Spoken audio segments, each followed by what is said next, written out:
You already know the drill. We back again with another episode of Buckle Up with the Boys. Don't forget to like, comment, and subscribe. So strap on your seatbelts, cause it's all pedal to the metal from here. And without further ado, your amazing host, Drew, Billy.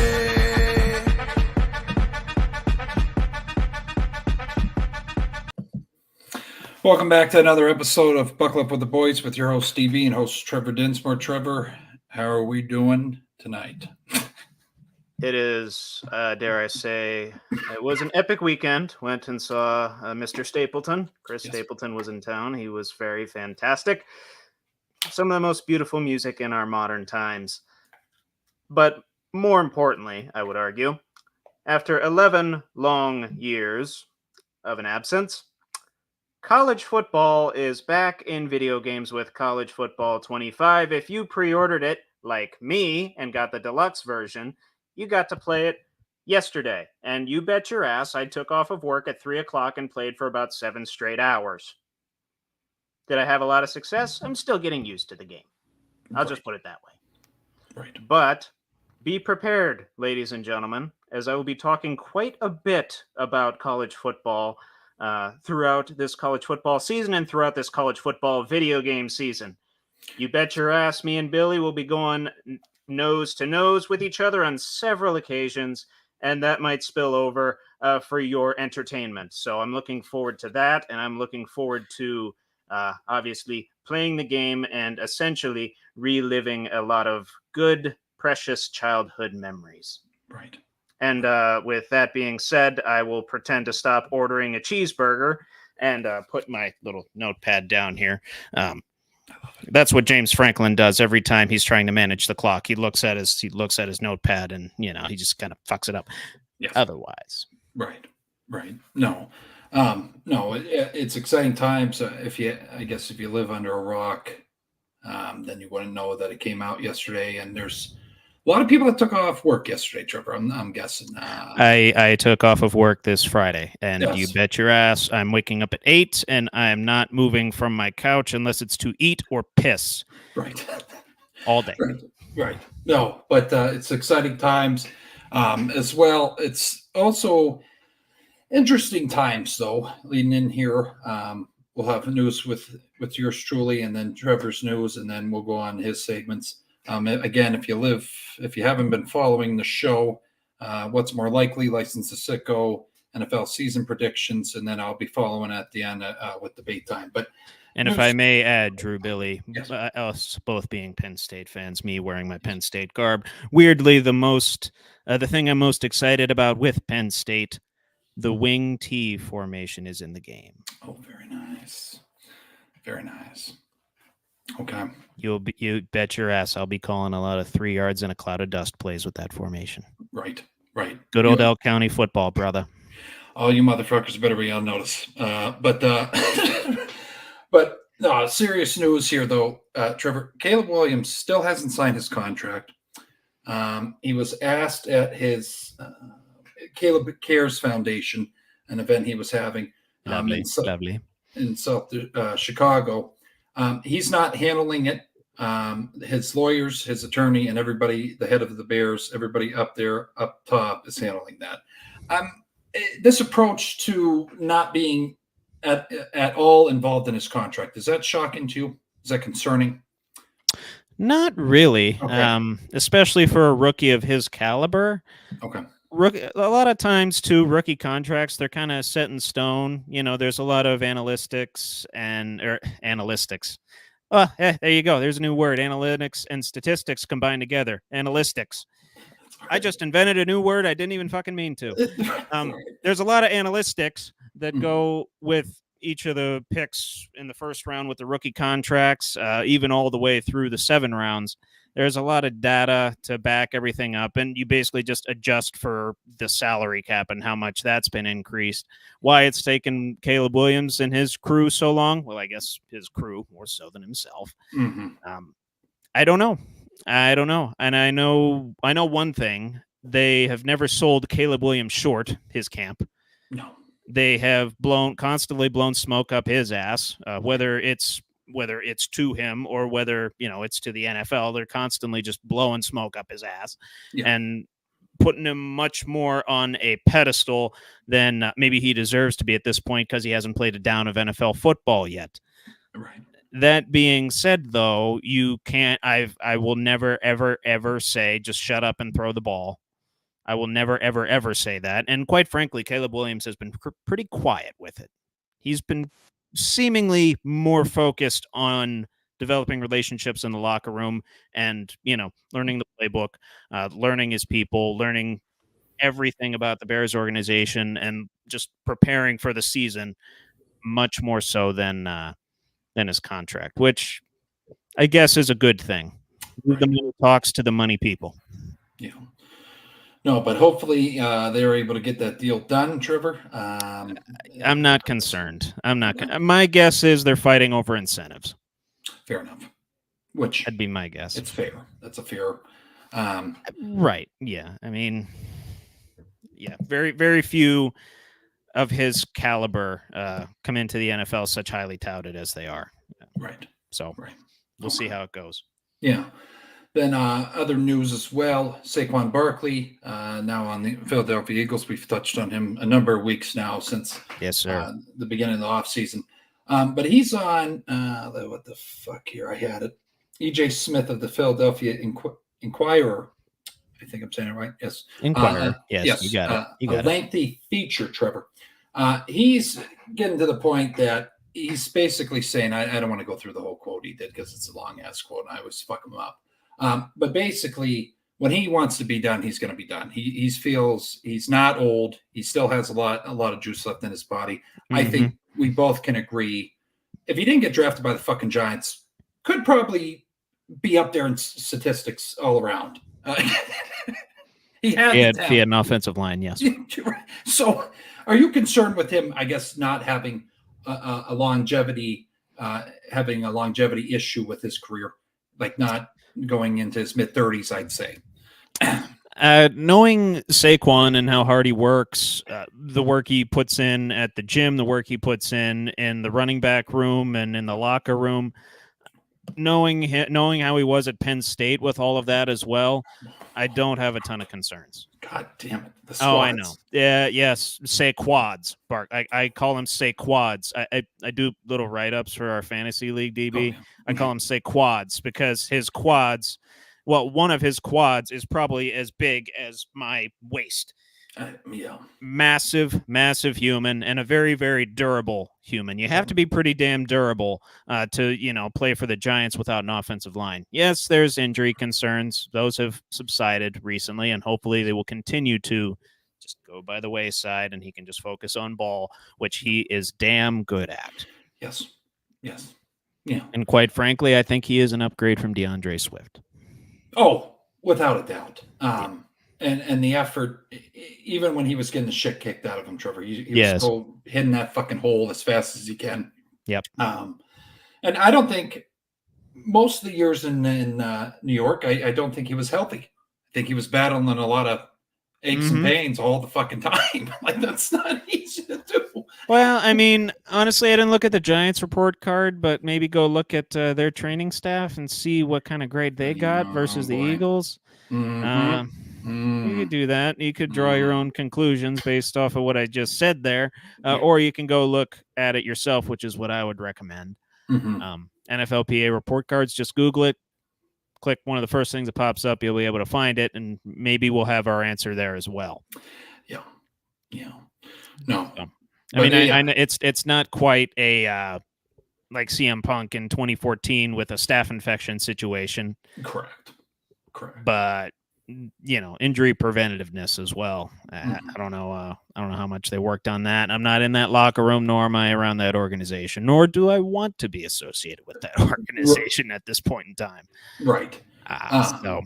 Yeah, and if you didn't catch our episode last week, even though if it's a week behind, it's still a damn good episode. Trevor and me Trevor goes through the report cards. Very interesting. I think we spent about 25, 30 minutes, but it was very informative shit that I really didn't realize that they graded to that degree. Very good. It's very good.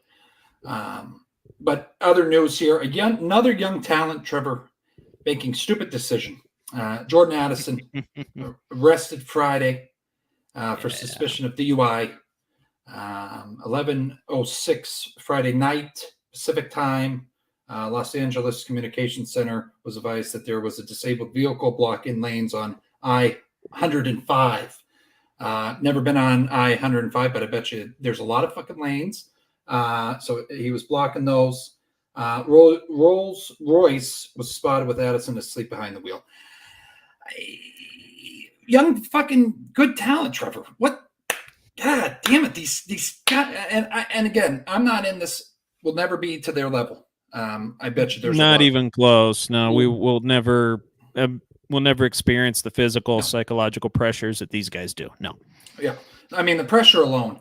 But fuck, man. I mean, I don't know.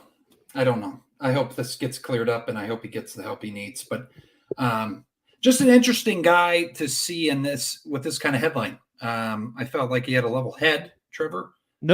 Great rookie season. People spoke highly of him while he was at Pitt. Yeah. So I just we'll see what comes out of it. And it's sad. Less than a week after his teammate Kyrie Jackson was involved in that terrible crash. So it's just, I don't know. Maybe that's the effects of what's going on there. But Addison seems to have a habit of traffic violations because I think he went like 90 over last season. Yes. That got swept under the rug pretty quickly, but I forgot about that shit. Yeah. So I don't know. Maybe this is just an annual thing with Jordan Addison, and hopefully it's just harmless traffic violations. I would hope anyway. Speeding tickets, not that bad. Drag racing and manslaughter is another. Sorry, Henry Ruggs. Yeah. Right. Actually, Jeez. not really sorry, but sorry to the fans of Henry Ruggs. Right. But yeah, I have it here. I totally forgot about it. Minnesota State Patrol pulled him over in July 23 last year, 140 and a 55. I mean, I like the speed, but Jesus Christ, 85 over, Trevor. You don't have a sports car. Fuck. What kind of car do you have, Drew Billy? We got an Edge. And I have a Civic, so we're not going 140 miles an hour. You can open it up at a Camry. Civic. I said Civic. So Civic, you can open it up at a Civic. No, I could. I don't want to. Right. I've had issues with the axle. I'm not going through that again. I got you.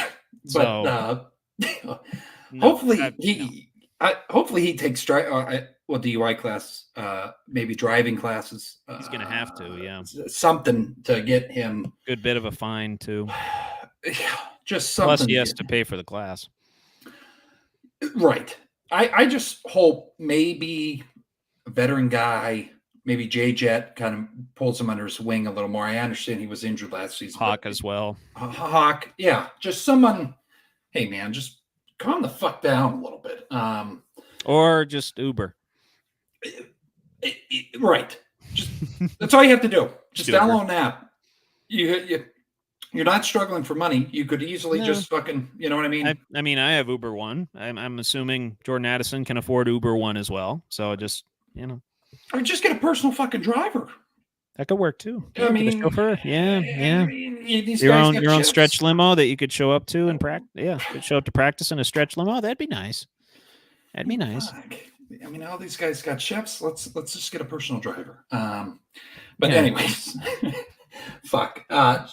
We could stay on top. People out there, if you have been watching this, we could stay on a topic and we could tangent off.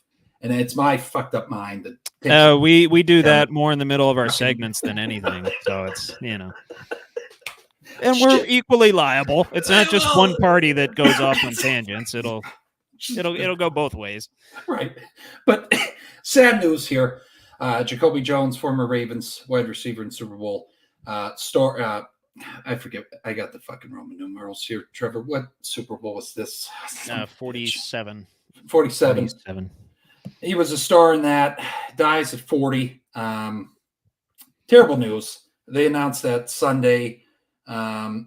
It's just heartbreaking news. He was a Steeler, like me and Trevor talked about, for a short time. But that season, really blossomed and helped out the Baltimore Ravens when Joe Flacco was struggling. I felt Jacoby Jones stepped the fuck up. He had huge performances, Trevor. Huge. Oh, I remember that Denver playoff game. Oh my God. That miracle Flacco throw. Yep. Oh. I remember. Burns my ass, but it was an epic play. Yeah. Jacoby Jones played 9 seasons for 4 different teams in the NFL. And it's just sad news. 40 years old, very young. Do we know a cause of death? Was that died released when you were researching this? Died peacefully. That's all we got right now. Died peacefully. Well, that's better than another compatriot who we lost, who I'll touch on in a little while. Yes. So no, but yeah. One silver lining. Yes, thoughts and prayers to the Jones family, though. Hell of a player, hell of a person. It's not included in this article, Trevor, but was very involved in the community. Oh, yes. Helping out the young youth in whatever city he was playing in at that time. He was very involved in charity work. But other news here as well. Okay, so I feel like we're going to get fucking heated about this. Maybe sure. More me. Tyreek Hill is saying that Tua deserves a better contract, deserves, I guess, a rivaling contract to the other quarterbacks that we've seen in the likes of Kirk Cousins, Jared Goff, Trevor Lawrence. And we are discrediting Tua to a certain point. Maybe also it's not in his quote here, but disrespecting Tua. I don't think he deserves a fucking contract to that degree. I say he does. Okay. I say he does. Okay. Obviously the stats are there. The winning, not quite there yet. But you have a Trevor Lawrence whose annual salary is going to start with a 5. Yeah. And with, was it 7 zeros after that? Yeah. If you got that guy making $50 million a year, Tua has to make $50 million a year as well. And I'll be honest with you, neither of those guys has won anything yet. A playoff game, I think. Mm-hmm. I think Tua's won 2. I don't know. Yeah. They haven't won much. Yeah. They haven't won much. But at least Tua puts up good numbers. Tua puts up fantastic numbers, works well in that offense. That is one of the best offenses in the league from September to November. December is another story. Yeah. Touched on that many, many times. Yes, we have. But from a fantasy perspective, if you got a Miami Dolphin, you're golden. You're good. If you got a Waddle, you got a Tyreek Hill, or even if you got Tua, you're set. Yeah. You're set, man. And to me, this is the Miami team that's going to make any noise. They've been on the brink. They just got to break through that glass ceiling.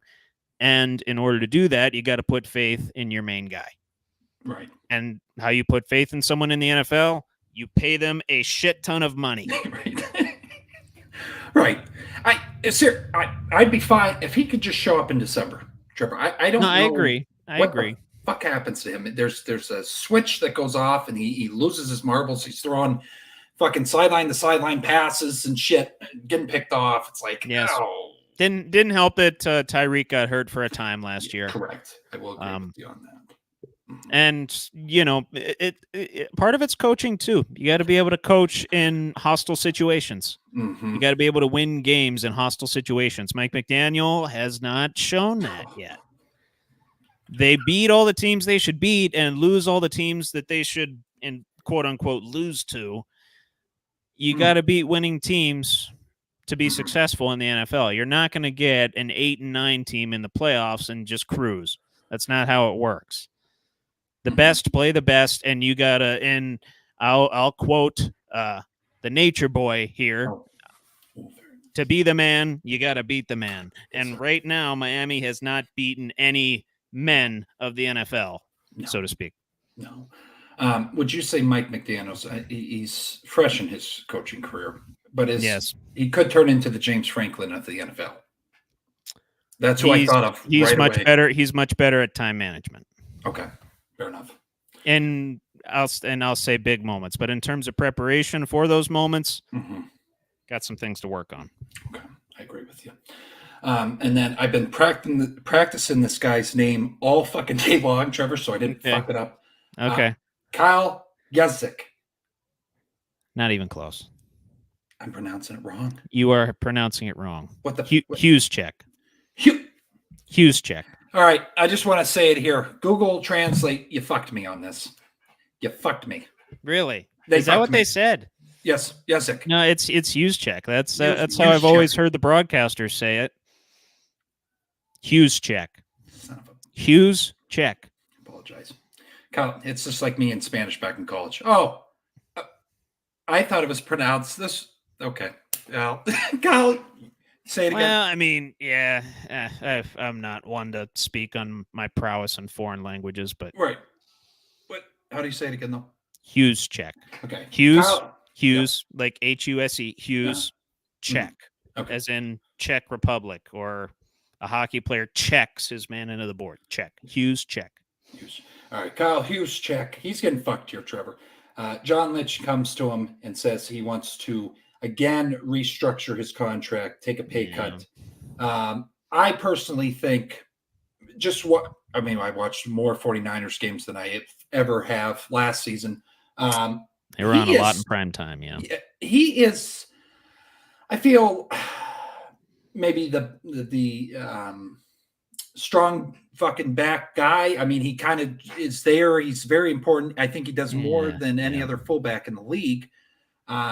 He was already only making a 2-year, $9.1 million deal. Now they're wanting him to do it again. Now he's saying it honestly hurt him when John came to him and asked again for him to restructure this and take a pay cut. How do you feel on this? Could we have more referees in 49ers? Oh, gee. Well, it's the guys in the backfield constantly getting devalued. Yes. I don't like it. And I've been vocal on this program many times before about the running back situation and how they're constantly getting devalued, and literally how a below average wide receiver is making more than Christian fucking McCaffrey. Very fucked up. Yeah, very fucked up. Yes. But yeah, regards to Hughes check, a veteran in this league, a leader on that team. I guess if someone is going to take a pay cut and be a team guy, it is a veteran leader. So I guess that's why John Lynch went to him. But at the same time, the reputation and the equity that he's built up in this league, I don't know, man. I don't like it. I mean, of course, it's out of my control, and it's just kind of the way the NFL's trending at this point. Correct. So not much I can do about it other than voice my opinion to the many, many viewers that we have on this program. Well, the other thing is, too, the FA market, if you drop that guy's name out, just say that he goes on the market. Yeah, sure. Teams are going to be clawing and fighting to get him on their fucking roster. Correct. Even if they don't even have a fullback set in their playbook, they would make it. Well, you need a fullback set. Okay. I would think you do anyway. You need like a Baltimore set with a I think it's Richard is his name. Yes. So okay. You need that sort of situation, or even the Steelers that still run a lot of power formations. Yes. Yeah. So I don't know if we've ever found our fullback yet, but Dan Kreider. I mean, yeah, Dan Kreider was good back in the day. David Johnson had his moments. Roosevelt Nix. Rosie Nix was a good pass catcher. I will say that for a fullback, he was a pretty good pass catcher. I saw him scored 2 touchdowns in that Jags game I went to. He was a bright spot in that game. Of course, the Steelers defense gave up 45 points, but that's if you're a true Steeler fan, you know what game I'm talking about. Yeah. And I know you know. Yes. No. But we've talked about briefly about him, his contract, how he's emerged here. Baker Mayfield. Last season, he's smelling roses, Trevor. He gets this major fucking deal. Oh, yeah. Big time. He replaces Tom motherfucking Brady. Yes. And he was suddenly a journeyman. He quarterbacked his 4th team in 2 years, counting the Buccaneers. He kind of got shipped out of Cleveland. We didn't know where the fuck he was going to end up. Now he's went over. Fuck, I just hit my mic. Was on the Rams. I forget what other team he went to. Panthers. He was on there for a little bit. Now he's on the Buccaneers. Do we see more success coming for Tampa Bay and also Baker Mayfield just keep stepping up the stairs? I hope so. It helps that they're in the NFC South, that is the weakest division in football, and it's not really close. Right. So it's a little bit easier of a setting to thrive in. Plus, you got a good coach down there. You got a good set of veterans around you. A little bit on the old side, the Buccaneers are. That's just kind of the way it is. I would say as long as you got Mike Evans, you're golden too. And they just signed him. I think it was to a couple more years. Maybe it might have been 3 years. I forget what his contract was when we went through the NFL free agency from way back. But now he's got a good set of weapons there. I think he'll be just fine. I'm not too concerned about Baker Mayfield, and I root for those type of guys. Even when he was on Cleveland, I'm like, okay, this guy's a competitor. This guy's fiery. This guy is going to bring a lot of energy to a locker room.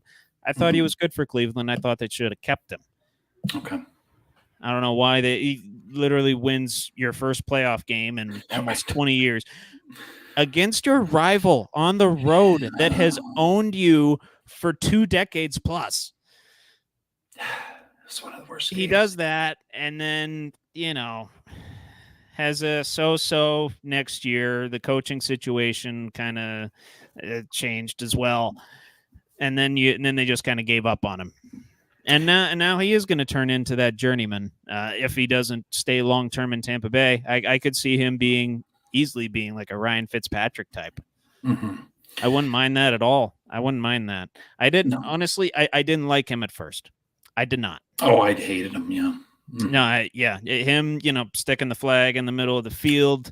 I forget where that was at, but I remember. I think he did that in maybe it was Bedlam. I can't remember. Maybe it was the Red River rivalry. Might have been that. I think that's what it was. In that epic battle with Mahomes.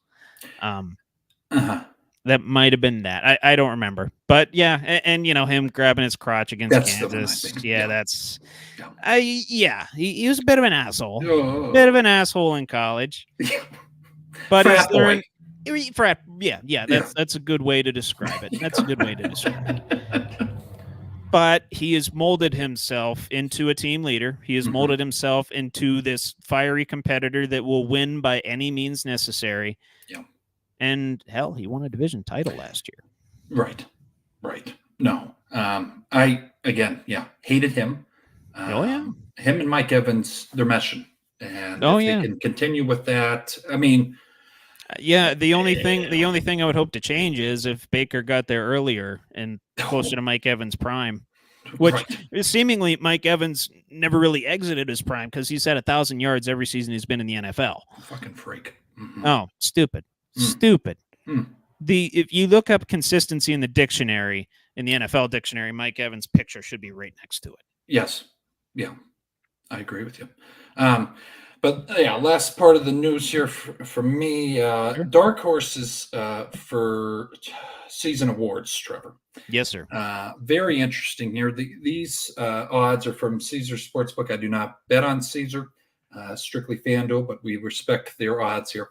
Of course. Most valuable player, Jared Goff. He's current odds to win MVPs plus 2,200. Do we see him sneaking in there? He could sneak into the top 5, maybe. Okay. I think that's the ceiling. Okay. I think I said it on this program already. My pick for that is Joe Burrow. Yes. I think he's gonna take care of business with the Bengals and perhaps win that division over the Ravens. I'd like to see that, and take the Bengals on a nice little stretch in the playoffs. But Jared Goff, Okay. I don't know. He still kind of has this stigma of a glorified game manager, which I don't like. Yes. But as we know in the NFL, perception is reality. Yes.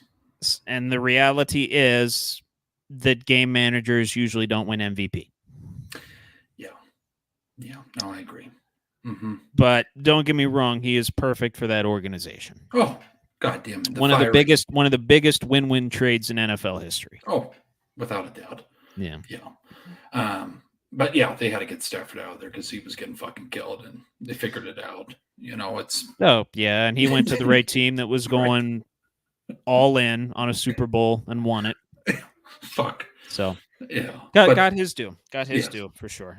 Yes. Like you said, I'm just glad he didn't pull a Calvin and retire early. Right. Offensive player of the year as well, Saquon Barkley. Current odds to win that is plus 1,800.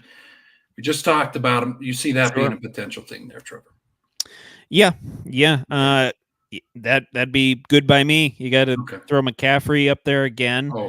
Jetta, Jamar Chase, those types of guys.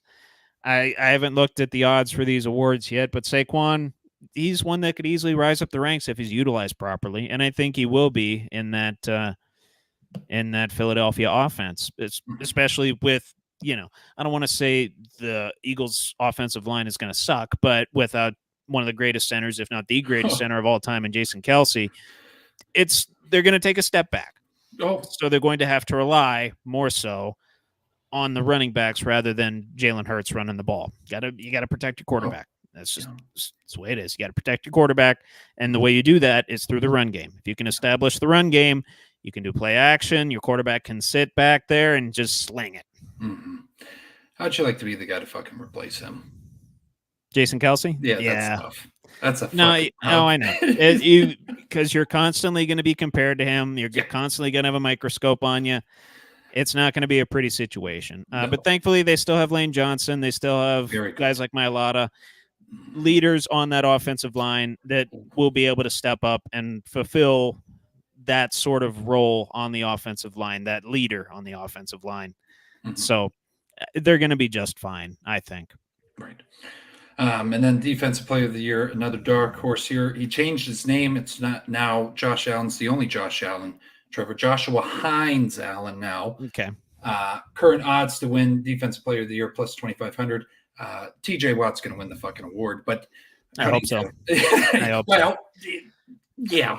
And I will say, he did pick a good hyphenated last name there. Huh? Yes. Yeah, I like that. I imagine that's for the potentially the mother. I'm guessing. Yeah. Yeah, or the father, or just one of the. Okay. Yeah. Cool. Yeah. No, I've expressed my love for Joshua Hines Allen on this program many times. A very, very talented edge rusher, and quite frankly, a very overlooked one. Mm-hmm. And I hope he doesn't get overlooked anymore. Right. Whereabouts did he rank in the odds there? Did it have a list, or did it just have these just dark horses? Just dark horses. But it just had the dark horses in the article you read? Yeah. Okay. Yeah. I have to say this. Sack title that we had in 2023, Trevor, for fuck's sake, 17 and a half sacks. Yeah.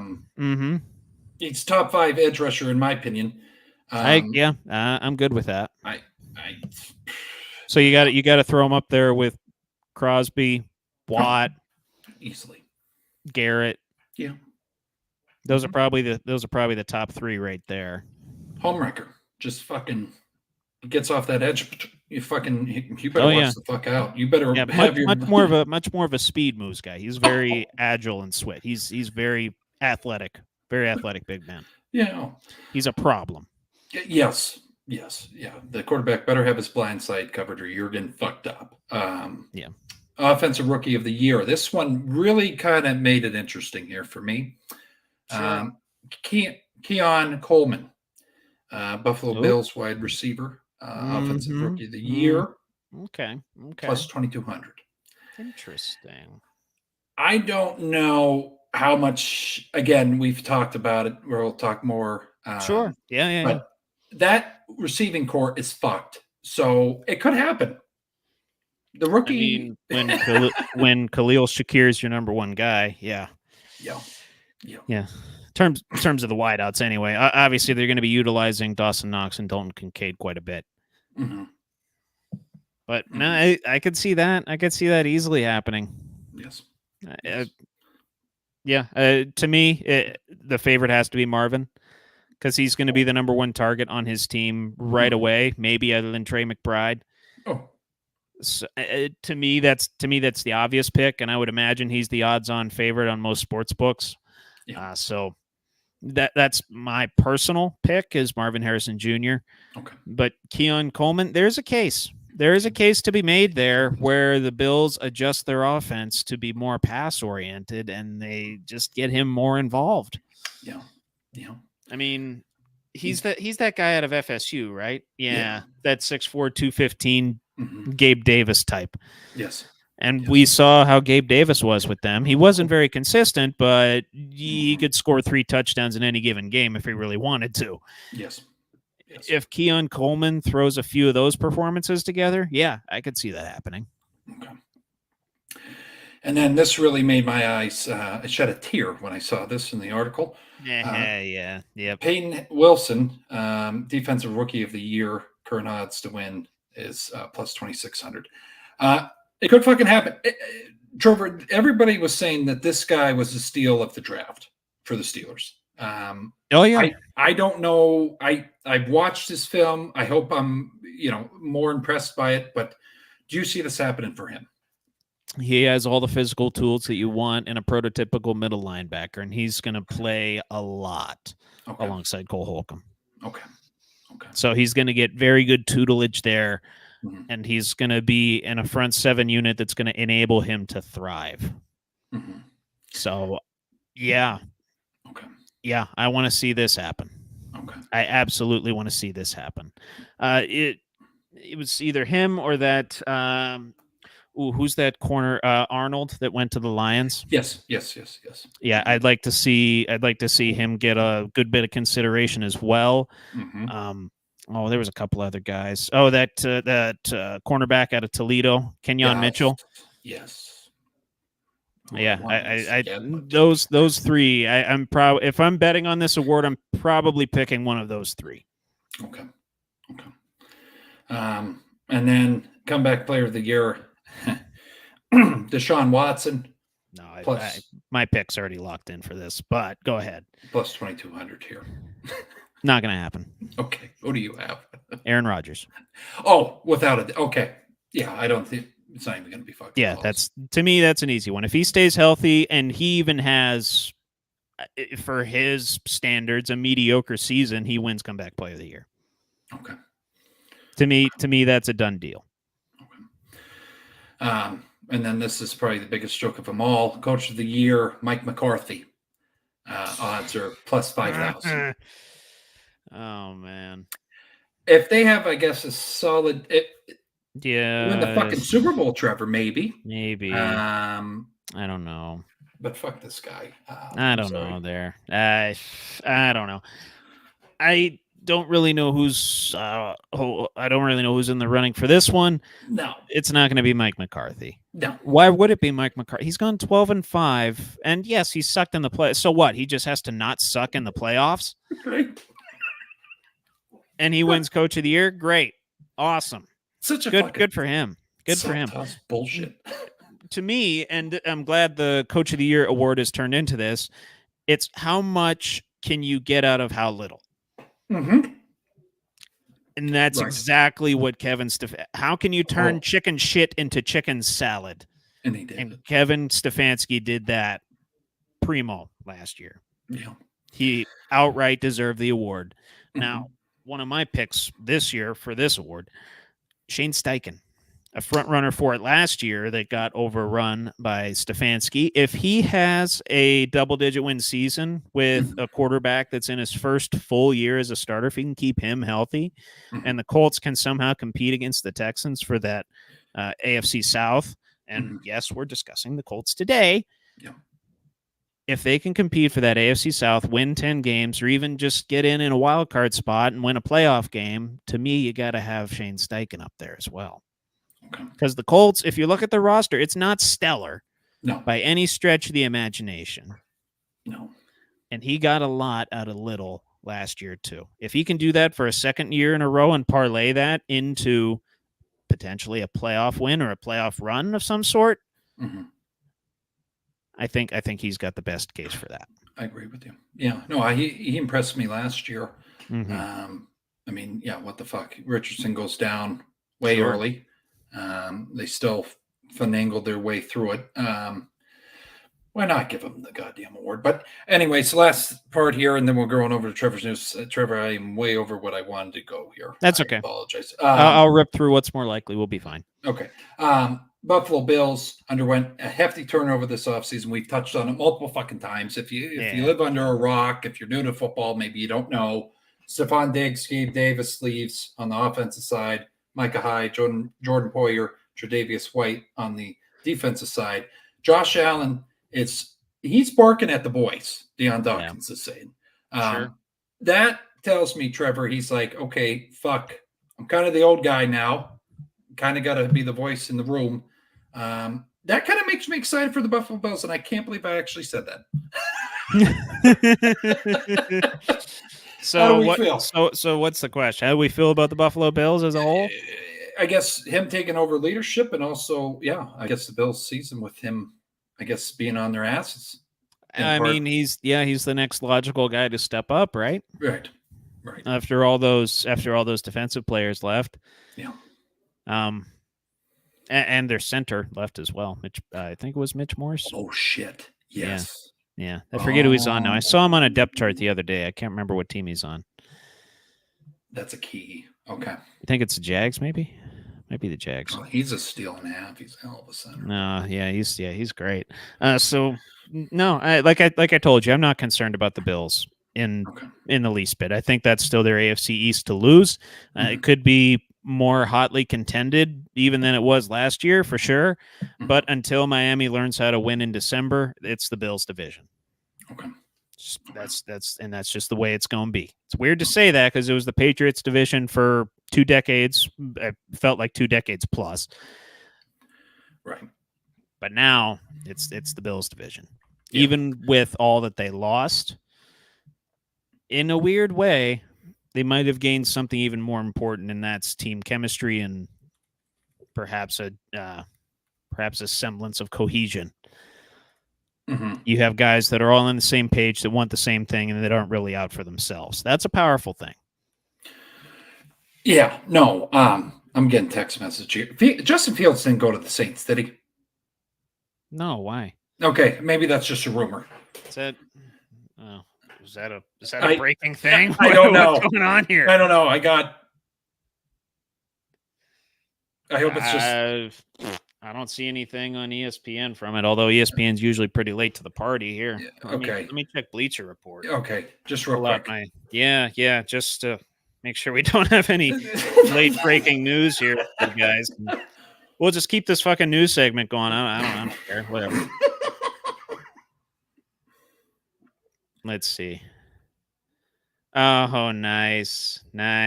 Paul Skeens retired Aaron Judge to open the All-Star game. Oh, very nice. I forgot that was tonight, by the way. Oh, yes. Yeah, awesome stuff. Let me see here. Let's just click on Steelers, see what's going on.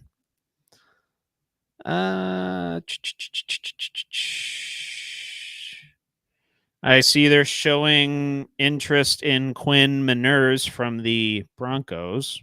Okay. Nothing on. No, nothing on Fields. At least not in the last hour. Okay. Maybe something to monitor there. Okay. Yeah. Okay. Yeah. I apologize, Trevor. I kind of had a heart attack when I see that. You got me worried. You got me a little worried. Fuck. All right. Fuck. You can't. Yeah. All right. We're going over to Trevor's segment here with his news. Yeah. Real quick before that, I wanted to get your thoughts. Brandon Ayuk says he wants a trade now. He's putting his foot down. Does he get it? No, I think he still stays in a Niners uniform. Can they franchise take him, or is there any loopholes? I'm not sure. Because this Sagas I've gotten sick of it. I just said fuck it. I'm not. Every time I see his name now, I don't even click on the fucking article because that's I'm staying. I'm not staying. Oh, we're working the deal out. No, it's like he's a good player, Trevor. But fuck, man, you're acting like he's on a club option this year. $14 million. Then he's a UFA. I guess they could throw him into that. Well, they already opted into it technically, so he is theirs. Well, yeah, I don't think he gets traded. I agree. I agree. just I think needs he to fucking- begrudgingly plays in a 49ers uniform. You're gonna, no offense, Debo dropped the ball last season. You're kind of in a fucked up. He's kind of the deep threat now too. It's like, yeah, Right. he's a I don't know. downfield guy, so it's like, no. Yeah. But yeah, we're good there. All right. Anyway. Yeah. 45-minute news segment. We usually go about 25. No Fuck. problem. Nah, that's no problem. You talk That's as no long as you problem. want, though. No, Don't I worry know. about it. Hey, we're gonna transition real quick. Keep the rally going, so to speak, and go into what's more likely. If you want to Oh, yes, sir. transition yes, us into that. Yes. No. Hey, thank whoever liked it there. I appreciate you. Let's see here. What's more likely? I gotta get the fucking music queued up, Trevor. God. Oh yes.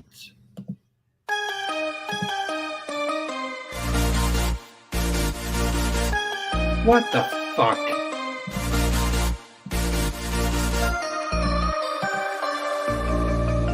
There it is. Jesus. Apologize. God damn it. God. You know, you think you press all the buttons and it doesn't happen. I was gonna say, if that didn't pop up, I was gonna finish your sentence with "what the fuck is more likely," and transition that like a true professional would. You know, I think that'd be cool. Yeah. Anyway, I'm just gonna hit right out of the gate here. Two teams we've already talked about in the License to Sicko segment, which is upcoming later in the show. We have the Sun Belt this week. That's the final one. Okay. Of course, game's already out for those that pre-ordered the deluxe, and it'll be out on Friday for the rest of you lovely folks. Who's the most likely non-Power 5 dynasty team in the game? Like who's going to be the more common dynasty team out of these three non-Power 5 squads? And I'm talking in terms of who's playing as them. Oh. James Madison, Liberty, or our lovely Navy midshipman. Oh. And I do have our ratings that we gave for each of those three. Just let me pull them up real quick. We gave Navy a 9 on average. We gave Liberty a 7.5 on average. And what conference James Madison? And I think they're, Oh, James Madison is actually in the Sun Belt, so we're going to talk about him. I'll go Navy, but I got to give him a shout out. Joe Jacob, every game that James Madison played last year in the Pick'em League, he picked them. He is obsessed with James Madison. So I love it. Yes, I love it. When you said James Madison. Yeah, I had to. Yeah.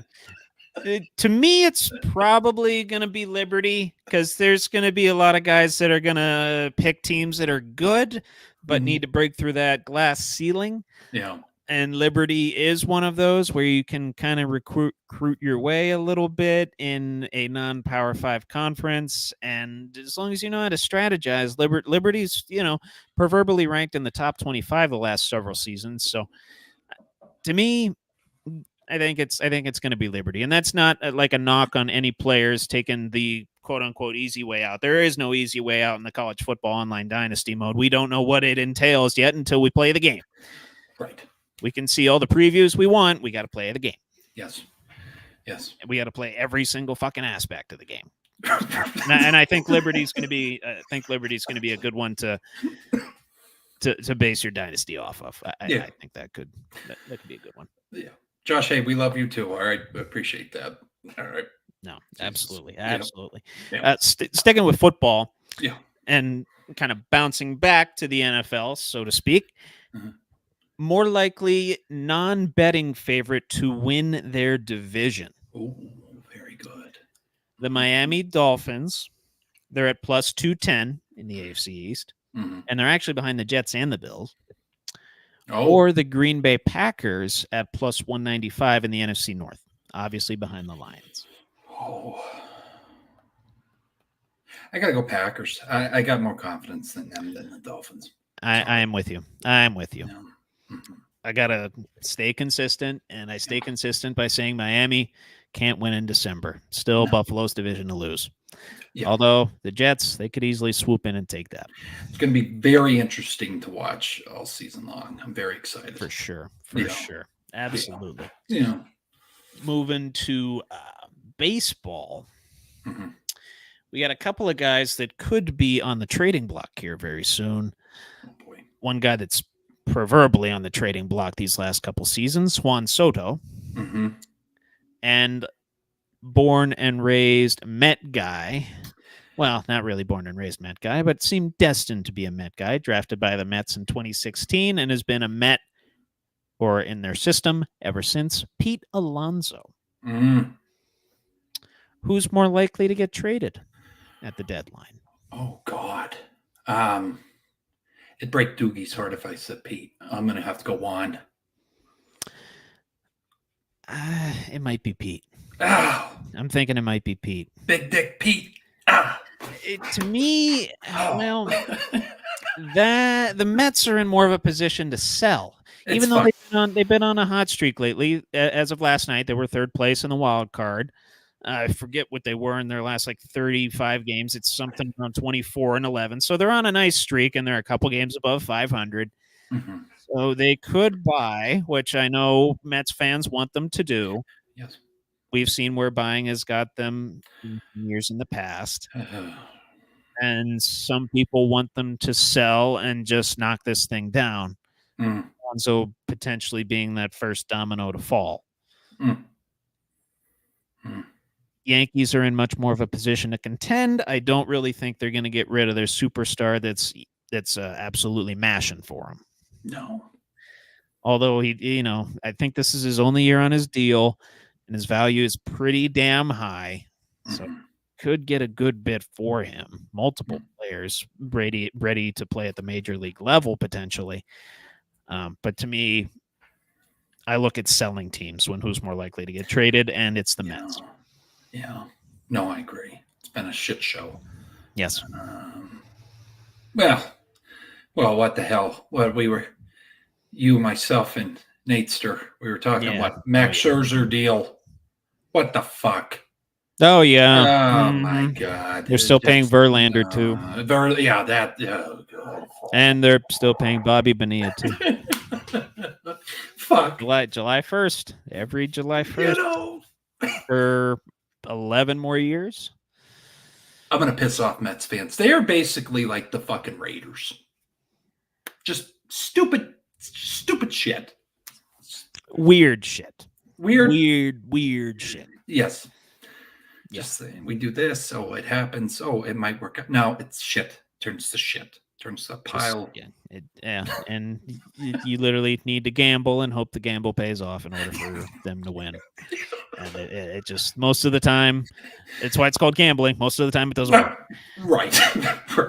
So, I mean, hell, that's what they even did in the 80s. Just stockpile the team for 5-6 seasons, and it worked out. It did. Got him a World Series. Could have got him more, but legends were made in that. Doc and Daryl. Sorry. A lot of fucking going on in New York. There was. there was, and still is. Yeah. Mm-hmm. All right. But anyway, moving on to basketball. I want to talk WNBA real quick before I talk Olympics. And this is one that the other one that I'm going to talk about, we could probably throw in debate time, but we'll debate it during what's more likely, because why the fuck not? But the WNBA one, more likely current conference leader to go under their FanDuel projected win total. Oh. This was as of 9:30 last night when I was looking this up. So if the standings have changed, I've not accounted for that. Fucking, yeah. The Las Vegas Aces or the New York Liberty? And the Liberty, for their money, they lead the Eastern Conference by a game and a half, over under of 31.5 wins. Aces lead the Western Conference by a half a game, hence why that could have easily changed. As of last night, they led by a half a game and have an over-under of 28.5. just a little bit of the games I've watched. I'm gonna have to go Liberty. Think the Liberty go under? Oh, Yeah, under. who's Oh. more likely to go under? Aces. Aces. Yeah, That makes without sense. question. Makes all the sense in the world. That's a Oh. much more competitive conference as well. Oh, Jesus. Yeah. Yeah, lot tighter. Honestly, let me look at the updated standings here. See if I can pull them up real quick for y'all. Let's go by conference. Aces still in first. They're actually tied with the Seattle Storm. Mm-hmm. And then the Liberty's still a game and a half up. The Liberty at 20-4, bud. Liberty at 20-4, and then there's three teams within a half a game in the Western Conference. So there you go. Yeah, no, I'm sorry. Yeah. Hyper competitive West. Oh. Yeah. Fair enough. Mm-hmm. Yeah. Fair enough. Mm-hmm. Now on to the pièce de résistance of this week's edition of What's More Likely. Oh boy. We're talking Olympic men's basketball teams. Mm-hmm. Who's more likely to win, obviously, in their primes or when this was happening? Yeah. 2024 Team USA, comprised of LeBron James, Steph Curry, Kevin Durant, Bam, Joel, Booker, Tatum, Davis, Tyrese, and a few others. Mm-hmm. Or, and you know who I'm going to bring up here, don't you? Yes. The 1992 Dream Team. Mm-hmm. Mm-hmm. With Jordan, Magic, Bird, Leitner, a few others as well. Stockton, Barkley, Mm-hmm. David Robinson. Yeah. David Robinson. Mullen. I think he's Mullen. Ewing as well. The Scotty. Oh, yeah. We're in the number 9. Yeah. Mm-hmm. Carl. Yeah. They're shitting on the 2024 team. You think so? Oh, not even. Not even a fucking question. Brother. Okay. Wow. Shitting on him. The paint. Just shitting on him. Not even. Anthony Davis. They probably would dominate the paint, but you got shooters on the 24 team. I think they keep it close. Stockton could. I don't know if he's the leader all time in steals. I believe he is. I think it would be a very good watch, him and Curry going at it. Really basketball fans' wet dream right there. Absolutely. Without question, though, Trevor, 92. Mm-hmm. 92.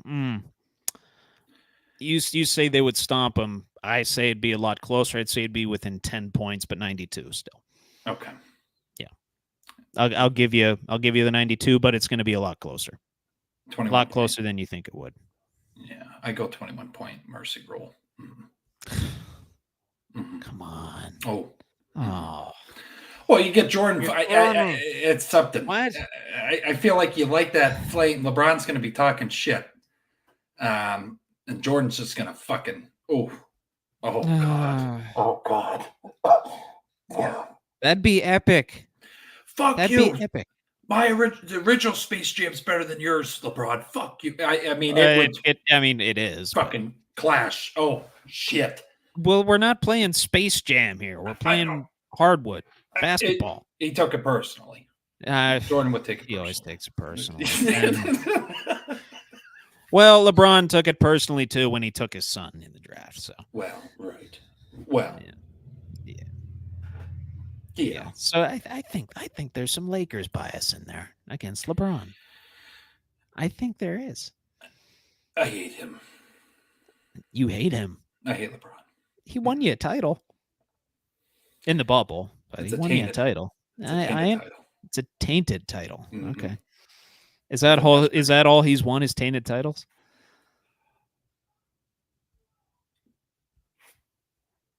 The Cleveland one?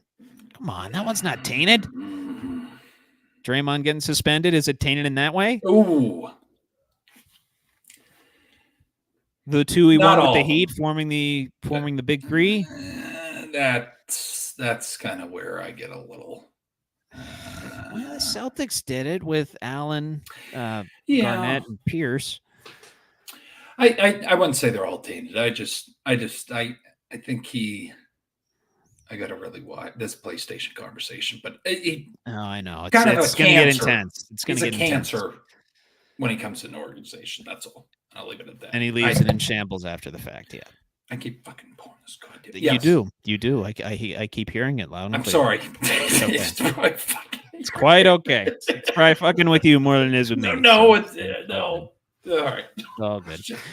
Anyway, that's it for this week's edition of What's More Likely. Going to get into some news here and take that off my screen before I notice it halfway through my news. Thank you. Yes. Real quick, wanted to talk Jalen Brunson. Mm-hmm. Got a 4-year, $156 million seemingly team-friendly deal. And why it's team-friendly is that he could have earned $113 million more had he signed next season. Right. Colin Cowherd praised the move as a sign of tremendous leadership and willingness to bring guys in and win a championship, Brady-esque, if you will. Mm-hmm. Whereas Paul Pierce said he should have gotten the bag. What side do you want? Should he have gotten the bag and waited a year? Or is it unselfish of him and the Knicks could be in title contention for many years to come as a result? I think that's how athletes should look at it. I agree. Unselfish. Now, I'm not shocked Paul Pierce came out and said I'm aware. He's turning into a perk real quick. Yeah. He's really pissing me off. I understand. But no, Colin Cowherd giving you flowers. Hey, Trevor, that's something you go out and have a nice dinner about. That is true. That you go buy a Powerball. Yeah. Right. No, that's a smart move. He's thinking long term. He wants to win a championship for New York, and good for him. Seems to love New York too. Yeah, seems to really love New York, and obviously New York has embraced him. I just wish he would have hit Tyrese Halliburton with a chair when he showed up on Raw that one week. Mm-hmm. That would have been epic. That would have been epic. Yeah. I mean, granted, me seeing a Nick do well, I don't really like to see that. But Brunson's awesome player, really grown into his own, and really proven a lot of guys wrong. A lot of analysts, fans, and the like wrong when the Knicks signed him in free agency a couple years ago. Yes. No. So, classic. And I don't have room to talk. He bounced my team from the playoffs this past season. So, well. There was a lot of bullshit going on there. We talked a lot of controversy both ways. It went both ways, though. To me, that series ended about where it should have. Yeah. It was just a long, winding, shitty, controversial path to get there. Yeah. Scott Foster still shouldn't have a job, but fuck him. I agree. He's the Angel Hernandez of basketball. Oh, without a doubt. In terms of his ego, anyway. No. Yeah, could shove the whistle up his ass. Mm-hmm. Amen to that, brother. Yeah. Amen to that. More basketball, more Olympics. Kawhi Leonard being replaced as a result of the knee soreness that he suffered toward the end of the season and even into the playoffs that cut his series against the Mavericks short, replaced with Derek White. Now, President of Basketball Operations Lawrence Frank came out, Clippers President of Basketball Operations, that is, came out and did not like the decision at all. Kind of dismissed it as, I don't want to say favoritism, but to paraphrase him, not pretty much hating on Kawhi. And that's kind of what he said. Yep. And Leonard, for his money, and Lawrence Frank confirmed this as well, said his knee was in an okay state to play. He'd been training, he'd been rehabbing. There are no real details behind what went into that. Not much has been revealed to the public. Right. But Kawhi described his knee as being in a neutral state, and he was seemingly ready to play. But at the last second here, he gets pulled for Derek White, which, interesting. Yeah. Interesting. And just to touch on the kind of the Clippers situation here, Westbrook's a free agent after this season.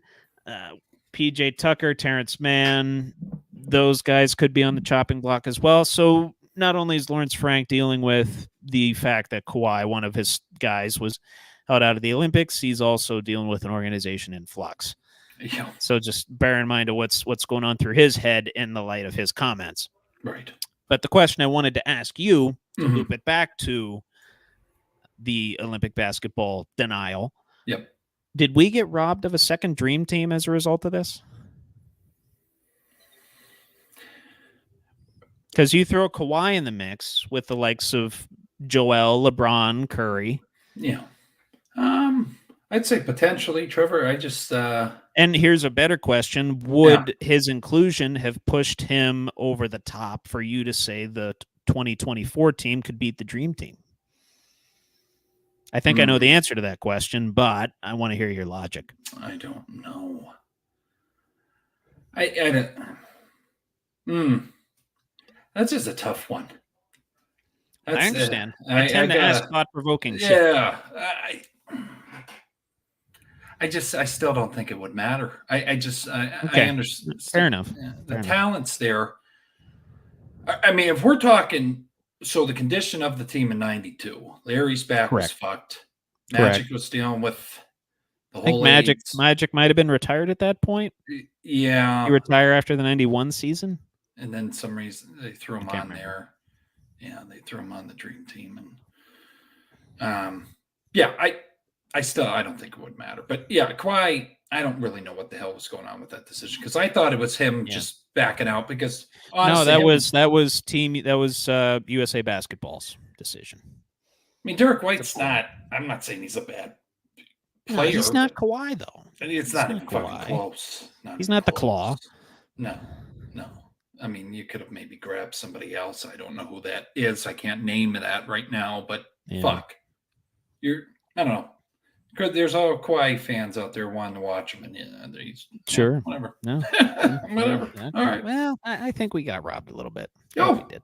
Yeah, huge piece. Mm-hmm. No, for sure. Sticking with basketball, then I wanted to kind of end it on some controversial shit that happened at the Copa America final at Hard Rock Stadium. So I will deal with the sad news first, and then I'll go to the controversial shit. Yes, sir. Father of Kobe Bryant, Joe Jellybean Bryant, passed away today at the age of 69 years old. Unfortunately, suffered a stroke that rendered him deceased. Praised by fans all around the world, and obviously by the organizations that he played for, the Sixers. He was drafted by the Warriors, and he played for a couple other teams as well. Not the most stellar of guys, but very involved in his community, very involved in his kids' development, and very involved in basketball. One of those legendary figures that didn't contribute a ton statistically to the game, but definitely contributed some of the more important shit to the game. Yeah. So coached all around the world as well. The Bryant family mourns another untimely death. So we send our thoughts and prayers to those affected. Very young, Trevor. 69 years old, yep. Because Kobe was around 40, I think, 39, 40. Yeah, so, I mean, wow, he had him. So, he'd have been about 25-ish, 24, 25. And that was in kind of during the years. Yeah, no, the fact of, I got to say, and maybe you already know this, but maybe the viewers don't. I'm a fucking psycho when it comes to Rodman and Kobe. Just have to study their lives. When to pick up and move your family over to Europe, Italy, and then that's how Kobe developed the whole, Italian background and learned their culture and learn the language too. The guy was a fucking pioneer and gave us one of the greatest. He might not have been the greatest, but I think through his lessons, that's why we got Kobe motherfucking Bryant. So, thoughts and prayers. Absolutely. You got to show me that Mamba skin that's on your PlayStation. Oh, I will. I'll send it to you. Yeah, definitely. Thank you. Appreciate it. But yes, thoughts and prayers to the family of Joe Jellybean Bryant. But anyway, moving on to the controversial shit that happened at the Copa America. And I don't. Did you see the photos that kind of came out of that? Bit of it. Yeah, saw a little bit of it. Cool. So long story short. 27 arrests were made and 55 ejections amid the chaos and quote-unquote riot-like behavior of the folks at Hard Rock Stadium. According to a local report, Ramon Judicen, I think I got that right, the head of soccer's governing body in Colombia and vice president with CONMEBOL. I think that's an acronym for something. I believe it's a Colombian governing body in soccer. They were helping out with the event. They were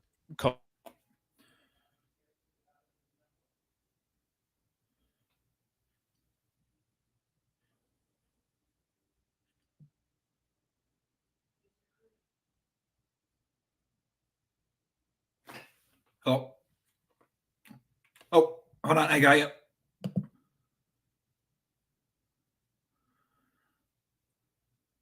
No. So it's there we go. Finally hit mute. I don't know what that. You're good. Sorry, I must hit. I think I had a button on my microphone that says mute. I didn't even know I had a mute button. That's all right. Anyway, it wouldn't be an episode of Buckle Up with the Boys without a little bit of technical difficulty. No. Yeah, that's all right. Moving on. Yeah. Anyway, that Ramon Judicen, head of CONMEBOL, and his son were arrested as a result of these events as well. They were involved in the quote-unquote riot-like behavior, apparently. Right. And you've seen the photos. I imagine some of our viewers have as well. The videos and photos around I believe it was the southwest entrance of Hard Rock Stadium. Just glass everywhere, personal belongings everywhere, railings were bent, escalators were destroyed. I didn't even know you could destroy an escalator like that. Yeah.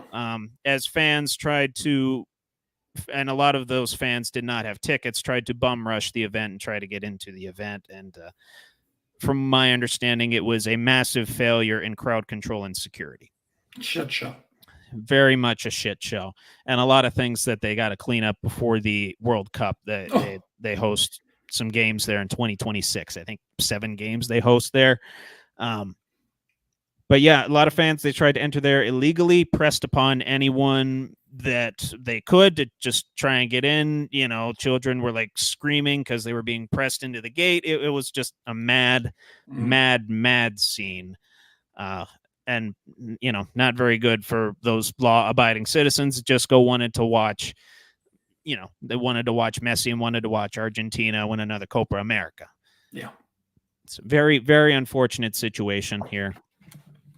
And in a statement, according to an MSN article entitled "Miami-Dade Mayor Outraged by Copa America Disaster at Hard Rock Calls for Change," in collaboration with CONMEBOL and law enforcement officers, the decision was made to open the stadium gates for a short period of time to all fans in order to prevent stampedes and serious injuries at the perimeter. There was serious concern of fans being crushed in an attempt to enter. Law enforcement and security personnel were immediately deployed throughout the stadium and the surrounding area to keep fans as safe as possible in light of the unprecedented situation. So it seems that they let some fans in early. Some other fans objected to it, and all hell broke loose. And the 800 plus law enforcement personnel that were there couldn't control things. And according to a tweet from Ileana Limon Romero, I believe she's a journalist. I can't remember who exactly she's with, but she also shed light on this situation, saying Hard Rock Stadium leadership will face criticism for dangerously mismanaged crowd control, but CONMEBOL rules dictate stadium access, ignored best practices, and led to long waits for both media and fans at many venues throughout the tournament, end quote. A failure on all fronts, it seems. A failure in policy and a failure in crowd control and security. It's fucking scary, Trevor. And you saw the photos. Yeah, I mean, I got Woodstock 99 vibes. I'm not gonna lie to you. Correct. And again, if no one's seen that, I believe it's still on Netflix. Yes. It's still on. Yeah. Yep. Watch that, or you look it up on YouTube, whatever the hell you want to do. But 3 45-minute episodes. You can breeze through it in a night. But even I mean, you frequent concerts. It could happen at a concert. 100%. 100%. You get a group, a couple rowdy motherfuckers, That could happen if you don't have the law enforcement security. Yeah, if you don't have the trained law enforcement personnel to nip the situation in the bud. It's scary. Yeah, and that didn't happen here. Not only was it not nipped in the bud, it was seemingly encouraged by letting some fans in, then keeping others out, and then of course they want to still come in, and it's crazy, craziness. Mm-hmm. Not good. Paying ticket customers were waiting at the gates at 7 p.m. to get into this thing behind crowds of people that were trying to get in there illegally. And don't get me wrong, shame on the people that were doing that too. Correct. But you know what type of business you're in, mm-hmm. Hard Rock and Conmee Ball. Right. Figure it the fuck out.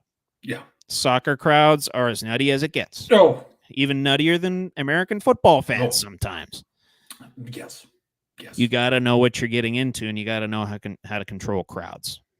Yeah. That didn't happen here. No. And not taking a shot. Sure. But we've seen this.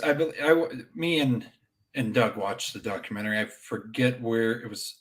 I don't know which soccer club it was. There was another disaster with them not being able to control the crowd. Fans got crushed up against the fence in the fucking. Oh yeah, I think that might have been another Argentinian matchup. So. I don't remember. Yeah, Manchester or something. But anyways, it just seems like soccer. They got to control these motherfuckers. We just got to figure it the fuck out because it's. We got to figure it out in the States apparently. Yeah, well, we got to figure that out in the state. Yeah. I mean, I guess the U.S. men's national team, they have their own problems. They just fired their coach again, but it's fucking shit. It's been a shit storm since they lost to Trinidad and Tobago in 2020. Yeah, it was horrible. Horrible. We're gonna do it. No. And then they lose to Trinidad and Tobago, one of the smallest countries in the world. To have a soccer team anyway. Find it on a globe. If you looked. Whatever. We respect their efforts. I don't even remember where it is. I'm being totally. I think it's in Africa. I'm not sure. Apologies. They did. They kicked their ass. So maybe I should know where they are. Geography wasn't my strong suit. No. I can give you Europe. I can potentially give you like the eastern side of Asia, Middle East. Hell no. And Africa. Hell no. No. But no. Hard Rock and Conmee Ball, they got some shit to figure out before the World Cup comes there because they got 7 games that they're going to host there. Mm-hmm. Figure out how to control these crowds, man. Yep. People get hurt, livelihoods get ruined. Yep. Mm-hmm. And I'll say this too: rich people have to pay out of their ass in lawsuits. And it's a beautiful thing, but it's also shitty. The circumstances under which that happens is very shitty. Yes. Yeah, not good. So not good. No one should go to an event and worry about losing their life. Oh, absolutely. Absolutely. Like I said, Woodstock 99 vibes. Yeah. Yep. Woodstock 90. Thankfully, like violence and the shit that happened at Woodstock 99, among other things, SA. Was not encouraged at this event. You just had a rowdy group of motherfuckers that you could not control. Mm-hmm. Mm-hmm. Figure it out. Do better. Yeah. No, can't agree with you more. But yeah. Absolutely. And on that almost sickening note, it's time for License to Sicko. Fuck yeah. The last edition of License to Sicko. It's sad when we say that. It's sad, but we know what it leads to, and that is college football 25 being out and about. I felt like a kid again when I opened that game up yesterday. Yeah. Anyway, okay. Cue the thing. License to Sicko.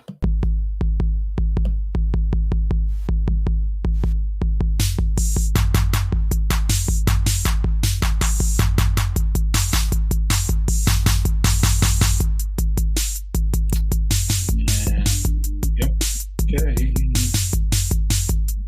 We're getting there. Let it run. Did better with that one. Yes. Did better with that one than what's more likely, I'll tell you. Fuck. So in this last edition of License to Sicko, and if you don't know what License to Sicko is, where the fuck have you been for the last 8 weeks? Right. Go back and watch them. They're all very entertaining. Me and Billy get very heated on the teams that we disagree about. Yes. We're doing the Sun Belt, or the 2023 version of the Sun Belt. Yeah. We're sticking with the 2023 alignment. But in the actual college football game and online dynasty, you can do your own alignments. Yes. You want UMass to be in the SEC? You can do it.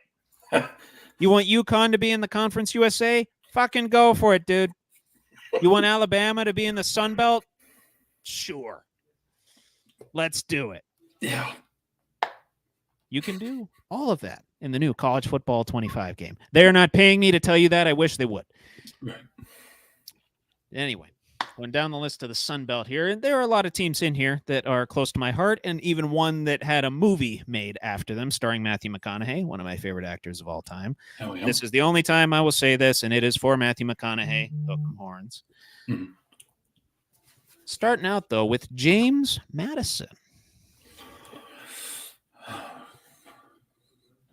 I'm trying to not allow outside sources to affect my score. I'm going to go 7. 7. Yeah. Okay. I gave him a 10. I know. 10. I know. Yeah, don't really give a fuck I about 'em. took the bait. I took the bait. Yeah. Hook, line, and sinker right here. Yeah. It would be cool. Yeah. Yeah. Okay. Another team that I almost witnessed them upset Penn State on their own home turf in an overtime game. Mm-hmm. I believe Penn State was like 3 touchdown favorites. Game went into, I think a couple overtimes. Very entertaining game to watch, and this is a very entertaining team to watch. And they're very close to my heart because they have one of the most well-renowned upsets in college football history. Oh. I'm talking about Appalachian State.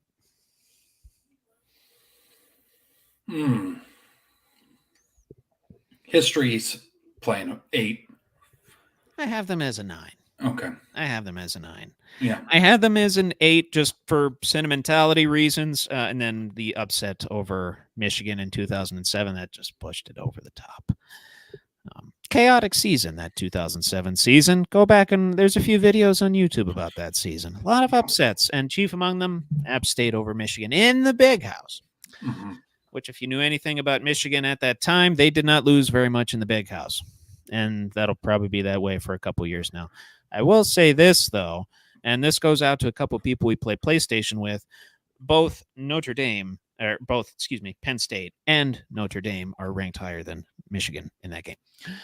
Hell yeah. So suck on that. Fuck yeah. Coastal Carolina is next. Oh. Going to be some high numbers here for these guys. I'll go 8 again. Yeah. I had them at a 6. Mm-hmm. I had them at a 6 only because they've screwed me over and picked them a couple times. They're one of those teams that's very tough to pick. Yep. And a lot of these Conference USA Sun Belt teams, that they're notorious for that. Mm-hmm. So I have my favorites among them, and Coastal Carolina, not per se one of them, but still decently high up. Okay. Old Dominion.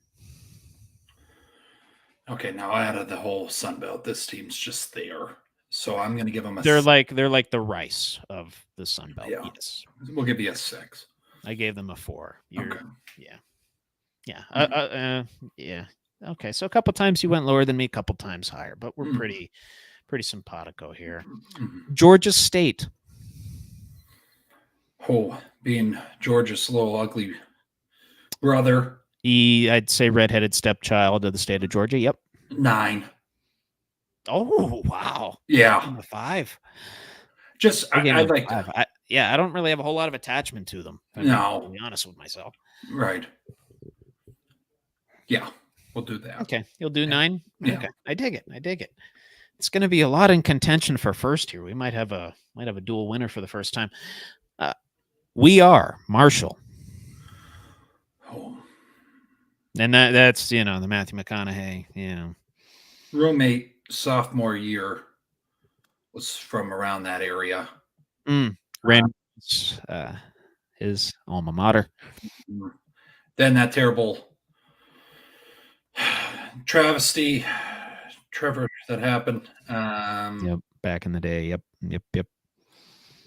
But they rose from the ashes. I gave them an 8. Okay. I gave them an 8. Okay. Cool. Yeah, a lot of high scores so far. Only one Mhm. team lower than an average score of 7 in the 5 teams that we've covered, or 6 teams that we've covered so far. Okay. Here's one that I don't really care for. Georgia Southern, another redheaded stepchild in the state of Georgia. 4. I don't really give a shit. Yeah, I gave them a Yeah. 2. I Yeah. just don't really care. There's a couple more that I actually give a shit about as we go throughout here, but average scores pretty much from here on out. Troy. They fucked me and pick them. A couple times for me too, bud. Yes, absolutely. I don't want to be too much of an ass. 5. I gave them a 6.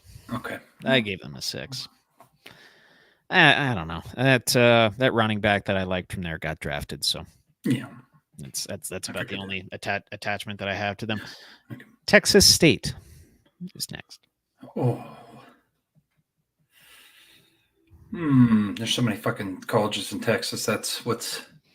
Yeah, you got North Texas, UTSA, UTEP, Texas State, Texas Tech, Texas.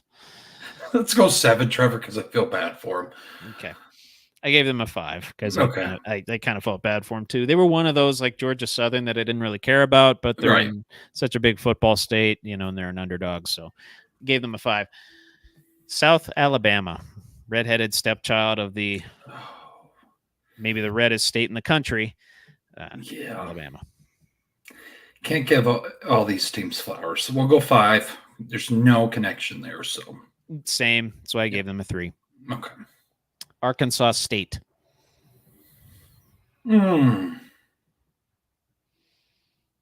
6. 6. Okay. Gave them a Yeah. 5. 5. Okay. 5. Yeah. Okay. Yeah. No issues with them. It'd just be kind of meh. Yeah. Got a couple of these teams ranked a little bit higher. Louisiana. Ooh. Because of LSU, yeah. Right. Let's go 7.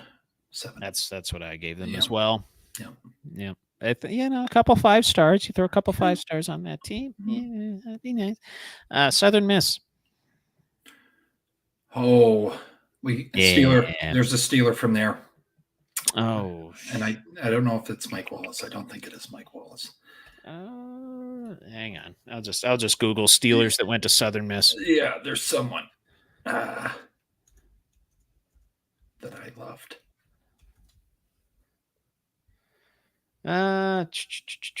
Quez Watkins went there. No. Jamie Collins. Yeah. No. Yeah, I screwed up the.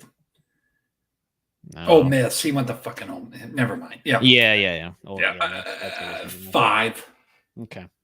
It would have made him a 6 if Wallace went there, but yeah, or someone cool. I agree. Yeah. Yeah. Nothing came to mind for that. So. No. UL Monroe. Well, I'm going to be honest. I didn't even know that was a fucking school. Oh, yeah. Well, what's the mentality here? You're 8. just going to go full sicko? 8? Yeah. Yeah. You're going full sicko. Just because I don't know. Just because you don't know who the fucking school is. Yeah. That's the first time through the segment. I'm like, yeah, I don't Who's know. that school? Yeah. I believe it's another Louisiana school. Let me see where they're at. I think it's small D1. Yeah. Okay. Pretty small. Louisiana at Monroe. That's what it is. Oh, okay. So they were okay. Yeah. 1931, they have a history going back to then in football. I don't know about D1 football all the way back then, but Right. yeah, long, I don't want to say not too storied, but, and we actually do have co-winners this time. I'll kind of, and you'll kind of get them as I go through the rankings of sickness. Yeah. So James Madison, App State, both get 8.5. So we got kidney stones for them. Mm-hmm. Food poisoning for Georgia State and Coastal Carolina with average scores of 7. Old Dominion, we just got a 5, only a fever for them. Marshall, 7.5. Good. We only got the flu for them. Georgia Southern, we have them at a 3 with migraines. Wine hangovers for Troy and Texas State, average scores of 5.5 and 6 respectively. South Alabama, we got them at an average score 4 with a prolonged common cold. Arkansas State 5.5 with a wine hangover. Louisiana 7 with food poisoning. 4.5 for Southern Miss, just a fever there. And then UL Monroe at an 8 with the flu. And we actually have a tie for first between James Madison and App State for the Sun Belt. Okay. I'm okay with and that. I did not think there was going to be ties with this thing, so I did not have a method to break the tie. But fuck it. How about this? How about we? No. We have a tie. We have a tie. I just got done watching Ted Lasso for the first time. I know it's taken me way too long. Okay. And they once started a season with like 7 straight or 8 straight ties. So, yeah, weird game, soccer. Weird game. Yeah. Weird game. So if they can have ties in soccer, we can have ties in License to Sicko, I guess. Hell yeah. Because I don't put License to Sicko above soccer. No. I think far more people watch soccer than this. But yeah, well, I told you, they're fucking chants. God. No, I know. Well, even the chants in Ted Lasso. Yeah. Roy Kent. He's here. He's there. He's every fucking where. It's good stuff. Awesome. It's fucking awesome. Great stuff. Great stuff, bud. It's a segment that I'm sad to see go. It is sad to see it go, but it is great to watch it leave because we now know what is entering the building, and that is college football 25. Yes, sir. Enjoy playing, ladies and gentlemen. I will be on there quite a bit, likely streaming a little bit too. If you want to play me, feel free to challenge me. I dare you. Yes. And I dare you, Drew Billy. Okay. You should have pre-ordered the game so we could have played last night and kicked each other's asses. I know. But come Friday, I'm waking up bright and early, 8 o'clock. I took off of work for it, and I'm playing the whole fucking day. Amen. I expect to be challenged. We salute you. I expect to dominate. Gamer guy, we salute you. Fuck. Anyway. Yeah, it's good. It's good shit. Oh fuck. What else do we? Oh, we got NFL. Yeah. From that into the usual awkward transition to the NFL schedule predictions. I mean, I believe that's the little thumbnail thing that you have for it. Yeah. Oh. Hold on here. Remove that. Put that here and click. You know, we could do like a acoustic cinematic. Have not tested that out, so I don't know if that would. I mean, I am learning to play guitar, so I could just play a little bit of guitar on the, fucking. I have an acoustic. I mean, granted, I have my gaming chair, and it's it's not really made for like sitting forward and playing a guitar, but could do it. Right. I just got to learn what's the first one that I got to learn? Oh, it's the one that goes horse with no name. That's what it is. Oh, that's good. Yeah. I enjoy that. Yeah. So yeah, I'll be learning that. Yep. Anyway, we actually got the tangent done with before we even started the segment. Look at that. We're growing. We're developing as podcasters. I enjoy that. It's good to see the growth. So this week, we're covering the other half of the AFC South, the middle of the pack in the 2023 season, the Jaguars and the Colts. Mm-hmm. Next week, we'll be getting into the NFC South, covering Bucks and Panthers. Then the week after, Saints and Falcons. Mm-hmm. And I actually timed this to where the last of these segments will be on August 27th, which is the week before the first Thursday night game. So, yeah. Laid it out beautifully. And I know what I'm going to do with that Tuesday episode as well. I'm going to stack the divisions, see what's what.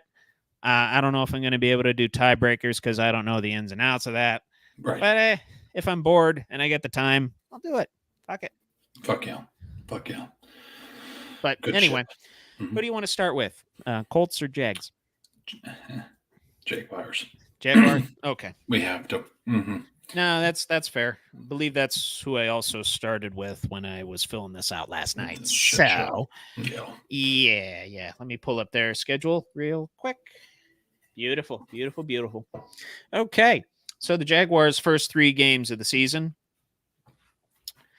comprised of a very bit of a tough stretch here, starting out against a couple AFC East opponents and in the middle an AFC North opponent. Mm-hmm. At the Dolphins versus the Browns, then at the Bills. That Bills game is a Monday night game. Go 1-2. I have them at 1-2 as well, just beating Cleveland, I believe. Yep. Yeah. Yep. Cool. So next on the docket, getting into a couple division games here at the Texans versus the Colts and then versus Chicago in an international game. Oh, shit, that's international. They have 2 of those, I believe, and they're in back-to-back weeks. Let's go 1-1 here, Trevor. It's 3 games. Oh, shit. Yeah, 2-1. 2-1? Yeah. Okay. Lose the Texans. Lose the Texans? Okay. Yep. Okay, so they start at 1-3, then bounce back to 3-3 on your end. On my end, let's see what I got here. I got them going 2-1 here, but still starting out with the same 3-3 record. Same path. I have them losing to Chicago, beating Houston and Indy, actually. Oh, wow. Okay. I think, Houston, I think they're going to let one slip against these guys. I just have a weird feeling about it. Yeah. Then next on the docket, a couple home games followed by the NFC East favorite. New England, Green Bay at home, and then at Philadelphia on the road. That New England game is also international. Philadelphia Sunday nighter. God, they got a tough fucking schedule. No offense to Jaguars fans, but fuck, man.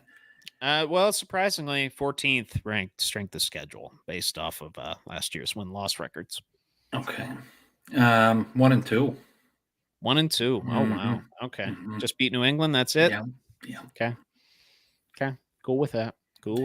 Shit. Okay. So looks like their bye week is in week 12. Couple of NFC North matchups before that. Versus Minnesota and then at Detroit. Both Sunday games. Oh. And I think that's the week of Thanksgiving. They don't have a game. Yeah, they're just not able to catch any fucking fire, I don't think. No, I have a very staggered season as well. Yeah. Hits and misses. Yeah. 1-1 here. Beat the Vikings, lose to Detroit. Yeah. With the way the Jaguars play, that might be the other way around. Yeah. You never. Yeah. No, I could easily see that. I actually have them winning both games in that stretch. Then in the previous stretch, I don't know if I gave my picks for that. I have them going 1-2. So I have them at 1, 2, 3, 4, 5. What is it? 5-5 at the break. Okay. And then you have them at 4, 5-5. 5-5 as well.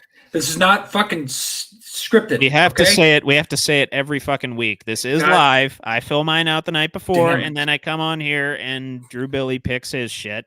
And then I just analyze it, and yeah, I'm exactly. just looking at the fucking exactly. He's seeing this for the first time, and I've seen it quite a bit because I have it on an Excel sheet on my laptop.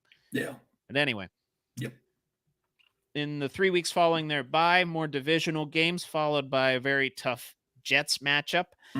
We got Houston at home, Tennessee on the road, and then the Jets at home. Oh, that was a terrible sound. Some fucked up reason. 3-0. 3-0. Oh, wow. I like that. I think I got them going 2-1. Okay. I got them going 2-1. Losing to Houston. This is where they split with Houston. Okay. And I have the away team winning the split. Okay. So, yeah, interesting. Yeah. Too much firepower for Tennessee, and the Jets, they're bound to let a couple slip here and there. That could be a very that could be a tight knit game. That could be what you would call a normal like good game. Teams in their 20s, like 24-21 type of game. That could be good. It could be good. Finishing off their season at Vegas versus Tennessee and then at Indianapolis. So they actually got their divisional games relatively staggered, kind of in contrast to what the Steelers are dealing with. I And believe. then a tough, honestly, could be a tough Vegas outing if Vegas has hit their stride. Yeah, I believe they shit themselves at the same point last year. at the Correct. end. A terrible towel curse. Yes. Yeah. I'm gonna have to go 1-2 here. Oh, I'm losing all three. Oh shit! I'm losing Okay. all three, actually. Yeah. Okay. Let's see.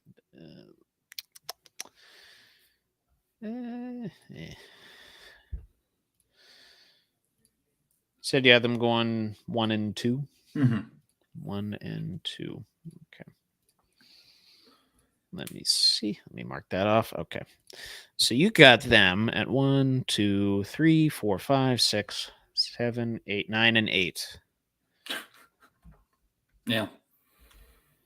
And then I have them at 8 and 9. Okay. So the game apart, similar expectations, I guess, and not too much momentum. I guess surrounding the bye week, a little bit of momentum, but other than that, a very staggered season for these Jaguars and Doug Peterson and the boys. 8 and 9, you got them at 9 and 8. Over under on FanDuel, where you're over it, I'm under it. It's 8.5. We're right fucking there, buddy. No, I know. And strength of schedule, right around 14th. Mm-hmm. So, yeah, could be an interesting season for the Jaguars. Very much a prove-it season for Trevor Lawrence without his supposed top receiver from last year, Mm-hmm.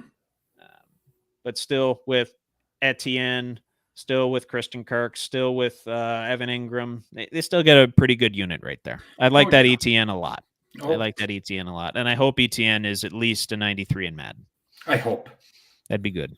Well, that might be too high. Maybe a 91. Yeah, I think that's legitimate. Yeah, he's good. He's pretty damn good. I can see it. But anyway, moving on to the Indianapolis Colts and a guy who I think, and I mentioned it earlier on this program, could be a Coach of the Year candidate in Shane Steichen. Mm-hmm. I'd like to see that for him because they don't have the greatest of rosters. But, you could see Anthony Richardson and Jonathan Taylor click. And, Anthony Richardson could unlock a whole new dimension in that offense as long as he stays healthy. So, and that defense usually decently steady, not ranked too highly or lowly in a lot of defensive categories last year. So, very steady stream type of a team that could have a similar season to the Jaguars. Somewhat staggered, maybe tough to get some momentum, but they could easily overachieve. They're very much a candidate to overachieve. And a lot of people are picking them to do that as well. They start out against Houston, then they go to Green Bay, and then versus Chicago. I cannot. My mind's slipping. Did we do the Texans yet, Trevor? We did the Texans last week, yes. And I think I had them winning this game. You did. Okay. Oh, shit. 1-2? Oh, okay. Mm-hmm. Beat Chicago? Is that it? Yeah. Okay. I'm not very high on Chicago. Just gonna. I can tell. I'm a lot higher when we do. When we do the NFC North later on, which I think. Let me see. That's actually the last division that we do. It's the NFC North, and the Bears and Lions are the second to last week that we do the segment. Very excited. Yeah, likewise. I think I'm a little higher than you on Chicago, and that's fine. That's fine. I think I have them going 1-2 here as well. Yeah, actually beating Green Bay. Green Bay letting one slip early on at home, no less.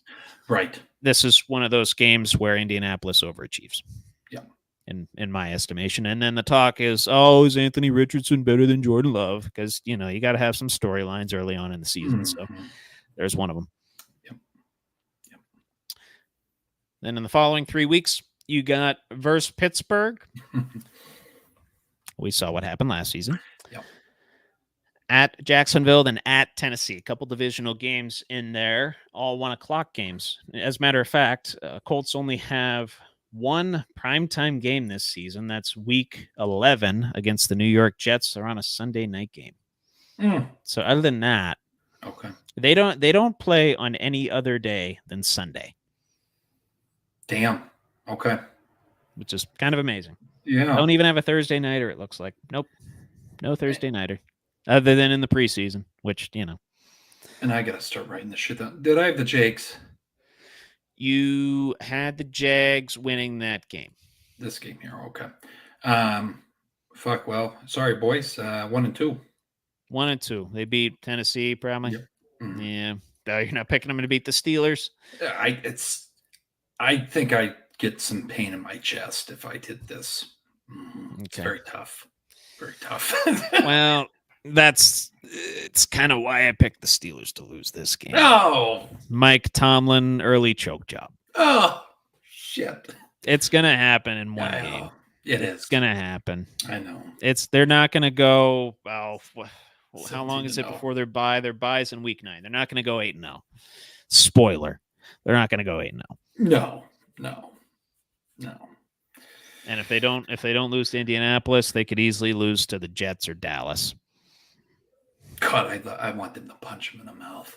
No, I agree. I totally agree. Oh. But I do have them same record going through that stretch 1-2, just beating Pittsburgh, losing to Jacksonville and Tennessee. Losing their first 3 divisional games all within the first 6 weeks, the start of the season. So, yeah, interesting angle I'm taking there, I guess. Yeah. The next 3 weeks, we go Miami at home, at Houston, then at Minnesota.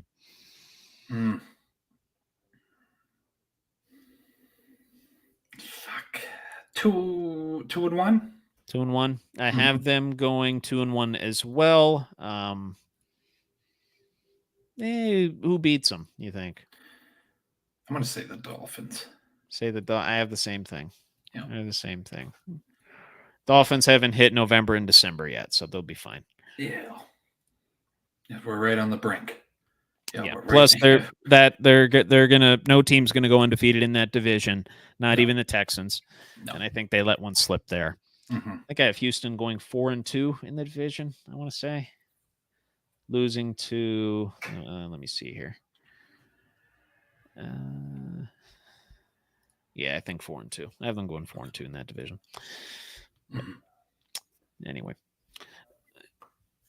next 3 weeks: Buffalo, New York Jets, and then Detroit. The Jets game is on the road. That's their only primetime game. Fuck, Trevor. 0-3. 0-3. Yeah. That a boy. That a boy. I got that too. That's It's a loaded... brutal stretch. Fuck. Plus that primetime game with the Jets and Rodgers, and might not be pretty. Might not be pretty. In the following 3 weeks, they come down a little bit, but fuck. That's what I mean. That I kind of have them going on a bit of a hot streak to end the season. Yeah. Spoiler. Yeah. But yeah. Anyway, they got their bye week 14, weeks 13 and 15 at New England, at Denver. Sweep.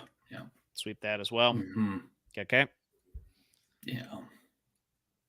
Okay. I believe I have that as well. No, I actually have them losing to New England. So I have them losing 4 in a row. And what is that? 7 and 9 games in weeks 5 through 13. So tough stretch there. Yeah. But I'll spoil it for you in these last 3 weeks. Versus Tennessee, at the Giants, versus Jacksonville. I have them sweeping that. I think did I have the Jags winning this one? Let me see. You had the Jags losing. Oh, 3-0. Awesome. Yeah. Holy shit. I think they come out strong. I guess. Fuck it. All right. Yeah, and this is where Steichen potentially makes a final push for Coach of the Year, and if they win a couple other games that they said we said they would lose, could make a playoff push. Oh. Like I said, they're one of the prime candidates to overachieve this season. Yeah. So you got them. Let's see, 1, 2, 3, 4, 5, 6. 7. You got them at 10-7, bro. I think it's fair. I think that's okay. I like it. You got both of them going over. I got them at 8-9, actually. Yeah, that brutal stretch where they lose 7 of 9 games. Yeah. It's a bulk of that. Other than that, only losing 2 games early on in the season, doing well late in the season. And if they get a couple of those games within that 9-week stretch to flip, like I said, they can make a run. They're over and under 9.5. 8.5. Really? Yeah, That's interesting. it is. That's something to think about. It is. Boys It and is. girls. They're a weird team. They're Yeah. weird. They could go way above that or way below that if Richardson gets hurt again. I put think their Ben on it. backup is Flacco. I believe so, if I'm not mistaken. Yeah, Flacco and Ellinger. So If you got $10 to spare, I'd put it on over. interesting. I would. Okay. Oh yeah, you got them going a game and a half over. 10-7. Wow. I might have to jump on the FanDuel here and start looking at the props. No, I got you. And just so you're keeping track of the cumulative record you have so far, 174 and 166. So you're 8 games over right now. Okay. My hands are getting clammy, Trevor. I'm fucking. No, I know. Well, hey, I've seen guys do a lot worse. So right. Yeah. So in theory, you want to be 500 at the end of the of the term. And I don't know how many games that would be. I didn't do the math. I'm at 173 and 167 so far. Okay. And none of us have predicted any ties yet, which, I'm waiting for that to happen. Yeah. I think the Steelers get involved in a tie this year. It's been a couple seasons since we've had one. I think the last time was Detroit during COVID when Rudolph had to sub in for Ben at the last minute. Was the last time when the Steelers had a tie. We're due a tie. I'd say the Giants and Broncos, I don't think they did play each other. No. That would be a game I could see a tie. Giants and Broncos? Yeah. Let me see. I don't know if they do. I don't. Denver, because I know we did their schedule. And no, they play the NFC South. Okay. Yeah. Okay. Yeah, they don't play the NFC East. Okay. Yeah, I could see that. I'm just kind of looking at games here. Arizona, Chicago, maybe? Chicago's defense is pretty good, though. Yeah. It seems like Thursday night, for whatever reason. I was going to say, I'd have to look through and find a Thursday game. We get very close, and Al Michaels wants to rip his fucking eyes out. He doesn't give a shit. No. And Bezos just signs the check and says, here, I'll do whatever the fuck you want. Right. And honestly, half the time, that's why I watch the Thursday Nighters. Yeah. Either that or the Steelers are on. Yeah. And I have to sit and suffer through it for 3.5 hours. Yeah. But yeah. Anyway. Good shit. Yep. That is it for this week's edition of NFL season predictions. Like I said, next week, looking at the NFC South, Bucks, Panthers. Then the following, looking at Saints, Falcons. I'm really excited for that one because I know you want to shit on the Saints so much. I do.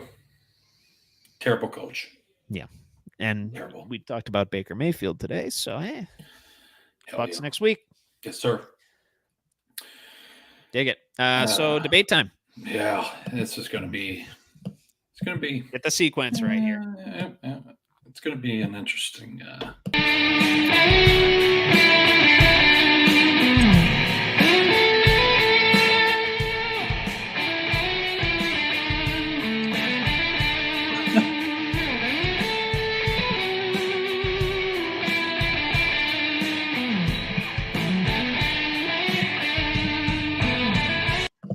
Okay, debate time.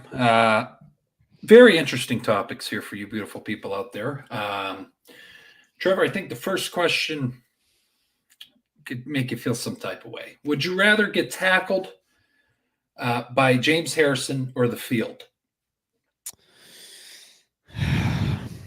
Does the field include Ray Lewis? It could. Does the field include Ed Reed or Troy Polamalu? Hypothetically, yes. Or Ryan Clark? Yes. Lean with the shoulder. LT. Coked up or not? How did he play? Coked up. Coked up. Yeah. I think I'm going to take the field, though. I think I'm going to take the field. No, I'm taking James Harrison. You going to take that hit?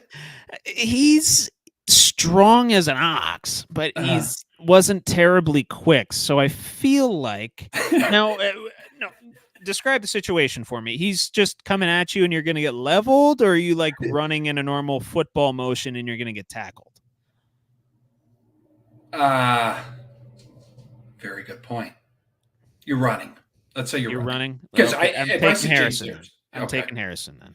But if I'm standing still and getting smoked, I'm probably still taking Harrison.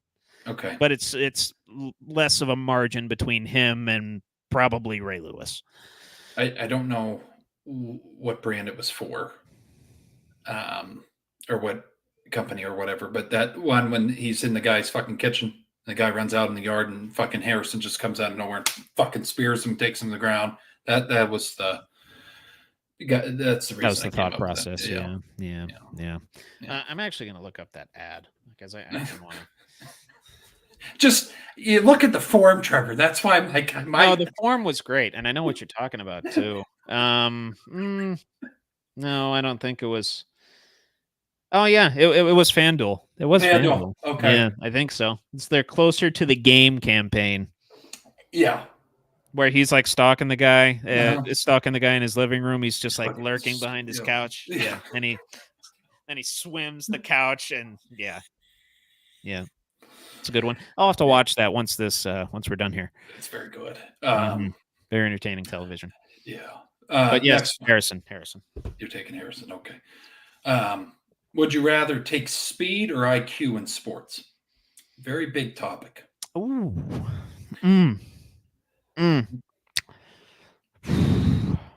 Speed kills. Yeah. Intellect wins. Correct. I'm taking IQ.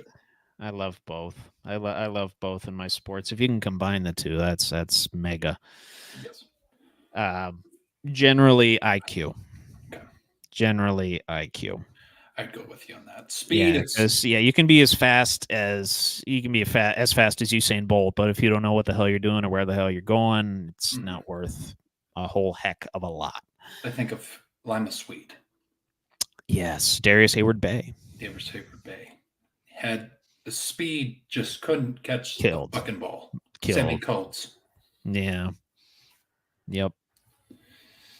Did he go to Texas too, Sammy Coates? I want to say he did. But I don't know. He was so highly regarded, and he just sucked.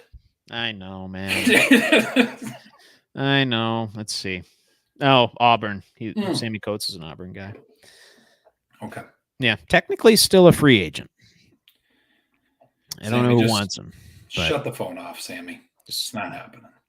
Yeah, you need to show up on one of those, when you do the franchise or, when you be a coach and you do the off season, they show the retired players. Sammy Coates needs to be on that list. Yeah. Very soon. Yeah. It's probably fucking 59.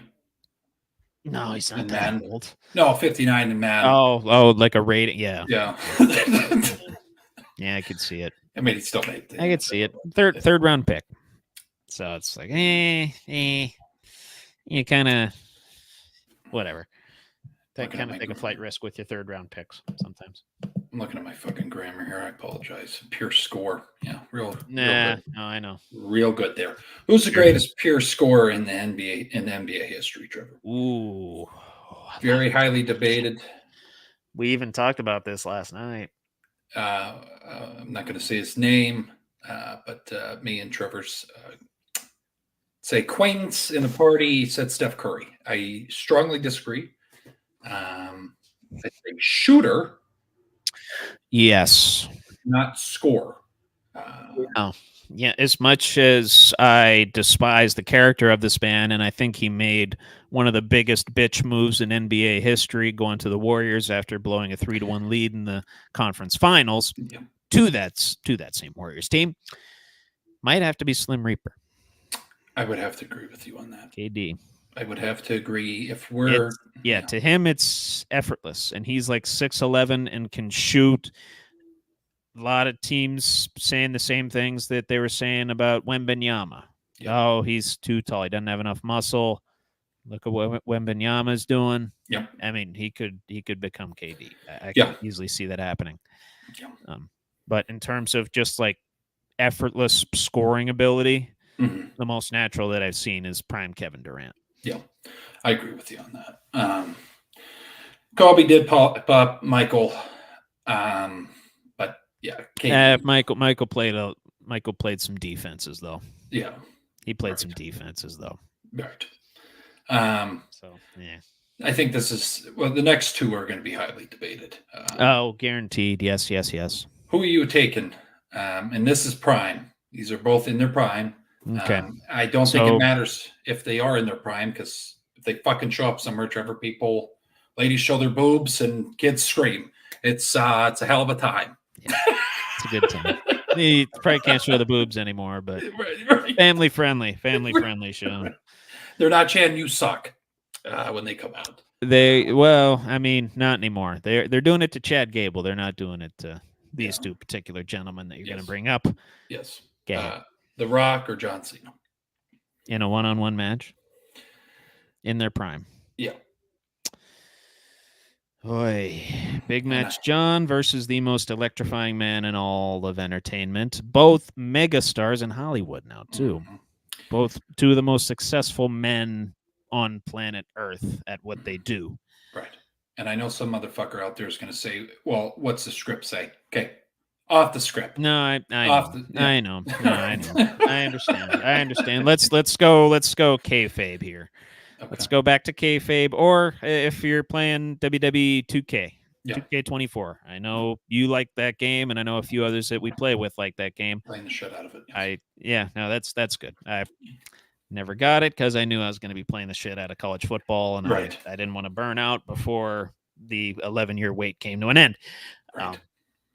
But Rock or Cena? Cena stayed in the business longer, had more big matches, won more world titles. If you're going from a strict kayfabe perspective, also had the better, more evolved moveset, I would say. The Rock did a lot with a side slam and an elbow. Yeah. He obviously did a lot more than that. Yeah. Did the thing, and could talk a hell of a game too. Oh, one of the best talkers in wrestling history, up there with Bobby the Brain, Paul Heyman. I'm trying to think. CM Punk's another good one. Yeah. Couple of Jericho. That's what I was thinking of. Yeah. But no, I'm taking Mr. You Can't See Me. I'm taking Cena as well. I think if The Rock didn't go full on Hollywood, I mean, it was right. Yeah, Trevor, if you really think back, and probably some wrestling fans out there in the comments, you can tell me I'm wrong. That's kind of the point. I like to say some shit to get you fired up. Sure, that's why it's called debate time. Yes, I think 6 years. Debuted in '96. Remember, he was still Rocky Maivia at the time, and they were chanting "Die Rocky Die." Right. Did not like him at all. Gave him the Roman Reigns treatment when he first entered the business. Oh. Or you could say Roman Reigns was given the Die Rocky Die treatment. Yeah. Before he joined the Nation in '97, and went on a nice 7-year run after that until 2004 when he kind of went full Hollywood. Yeah. And then he didn't really make, I don't recall any appearances from 2004 to 2011 when he returned as the host of Mania 27. Yeah. So took quite the hiatus. Yes. Big Match John was there. Yeah. Decade and a half straight, pretty much. Yeah. Obviously a part-timer now. He's 40-7. Give him a break, yeah. Yeah, he's 40-7. And he's doing a full-on retirement tour with like 30 to 40 dates. Yep. So you still got your chance. Yeah. Still get your chance to go see him. Yeah. Yeah. I mean, it's a tough debate for legacy purposes too. Yeah. You could argue, you could go with the angle. Rock paved the way for Cena again, and you could go with that. I don't know.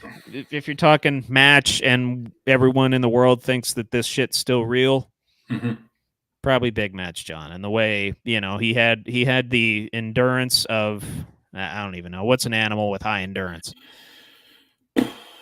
Right, lion, maybe. I don't know. Cheetah. Lions take a lot of that. Cheetah, yeah. Endurance of a cheetah, sure. Yeah. We'll go with that. Yeah. He could take a beating. I'll just put it that way. The Rock did a lot of the beating down. Cena could take a beating. So, right. Yeah. No, and if anybody's not seen this is an early film of his, Trevor, The Rock's. And I don't know if I've said it already. I think I did in the party.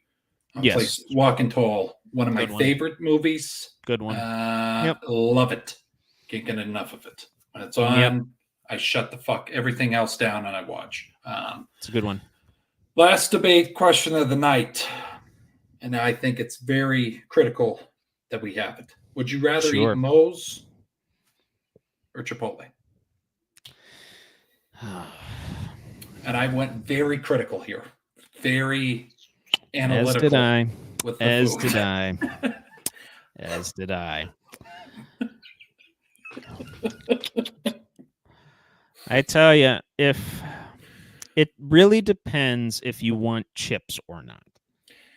If you want chips that have a hint of lemon and very, very good queso, the answer is obviously Moe's. Yeah, I went with Moe's with the queso. Yeah, with the queso, sure. But if you want consistency in burrito bowls with the chicken carne asada and the carnitas and the beef, the steak is pretty good. You want consistency with that. I think it's a little bit better for you as well. Yep. You want Chipotle. Yep. It's an interesting one, and I'm going to go a lot off of personal experience here, and I will tell you forthright, I am going with Chipotle. And there is a very specific reason for this. Yes, sir. One of my first days at my new job, and it was relatively busy. It was busy season, but it was nice out. It was, I think, August or September, or it might have been September. Okay. Still very nice out. Still, you can walk in the city and have a good time, go to lunch in Market Square. So that's what we did. We ordered Moe's ahead. We pre-ordered it. We pre-ordered it at 8 in the morning, right when we got there. Right. And we show up at 11:15. Our order is due to be ready at 11:30. Lo and behold, we are there until 1 o'clock waiting for our orders. Oh. And we're seeing people that ordered behind us get their food and go, get their food and go, get their food and go. For an hour and a half. Fuck. Not good. Yeah. Whoever ordered left like a 1-star rating on that particular Moe's. It was not a good time. It was not a good time. Yeah. No, absolutely. Bullshit. I agree. So Chipotle gets a slight edge in that, although they're heading down that path as well. A lot of them are getting way too crowded, and you have like 3 people on staff doing all the fucking work. It's not that pleasurable for them or the customer. No. They're starting to go down that path as well. So that's on a service perspective. I'd say from a quality of food perspective, Chipotle always fills me up without getting me into too much of a food coma. Correct. And it doesn't really give me the runs either. Correct. Moe's has been known to do that. Okay. Granted, I probably shouldn't pound their quesadillas, but I do. It's very good. They are very good. Very good. So while Moe's, they might have an edge in quality of ingredients and their best dishes are really fucking good. To me, Chipotle is a little bit more consistent with their service and how well it fills me up. So I usually go with Chipotle. I agree with you. Getting a little stiffy with the quantity. Chipotle, I've seen. Yes, they are. They are. Yes. Putting a little too much rice in it too. A little too much. Yeah, You go double meat. You kind of have to offset the rice. You have to, and it fucks you because they charge. Or at least you do an extra half portion. That's what I usually do. Right. But yeah, no, I'm going Chipotle. For a meal perspective, if I could have a Moe's and a Chipotle next to each other, I'd go over the Moe's for the queso and chips, and then just get the dish at Chipotle. Yeah. But it's not a perfect fucking world, Trevor. No, it's not. It's not. Both very good options. And other than that 1 hour and a half waiting experience I had at Moe's, been nothing but a pleasure to me. And honestly, they do have a better in restaurant dining experience than Chipotle. Oh, I agree. Yeah, Yes. much better because you actually have a designated dining area that's separate from the line to get your food. So you don't have to walk through a shit ton of people just to sit at a table in the middle of a room like this and eat your food. Like you do at Chipotle. It's a designated dining area right by the window, usually in any given Moe's. Or if it's big enough, they have just a dedicated dining space separate from everything else. Right. So if you want an experience and going to eat Mexican fast food, I would say Moe's, but I usually pre-order or Uber Eats the Chipotle for the consistency. Yeah, no, that was good, Trevor. Anything else? I told you I was getting deep with that one. It was good. It was very informative. Yes. Oh, yeah. Yep. I was getting deeper than Paul Skeens in that Cubs game. Correct. Yeah, I think it was Cubs, where he had the no-hitter going. Might have been Brewers. I'm not sure. And I pulled him in. Yeah, well, he had like 102 pitches. So, right. Yeah. Could have happened. It could have not. I know. But we won. We won that game 1-0. I think. So we're on the move. We're fine. Anyway, close us out, Mr. Billy. I got to go play some college football. Yes, sir. Hey, we appreciate everybody as always. Have a good day. Have a good night. God bless. Stay safe out there. We'll be back next Tuesday at 8:00. All gas, no breaks with your hosts here, DB, and host Trevor Dinsmore. Again, cannot say it enough. Subscribe if you're not subscribed. Share the goddamn episodes if you enjoy us. Again, I'm trying to get the shorts edited and get them on here so you can get snippets. And it also helps us with monetizing. So just share it up. All right. Because if you're beautiful people, do beautiful actions. Damn right. Have a good day.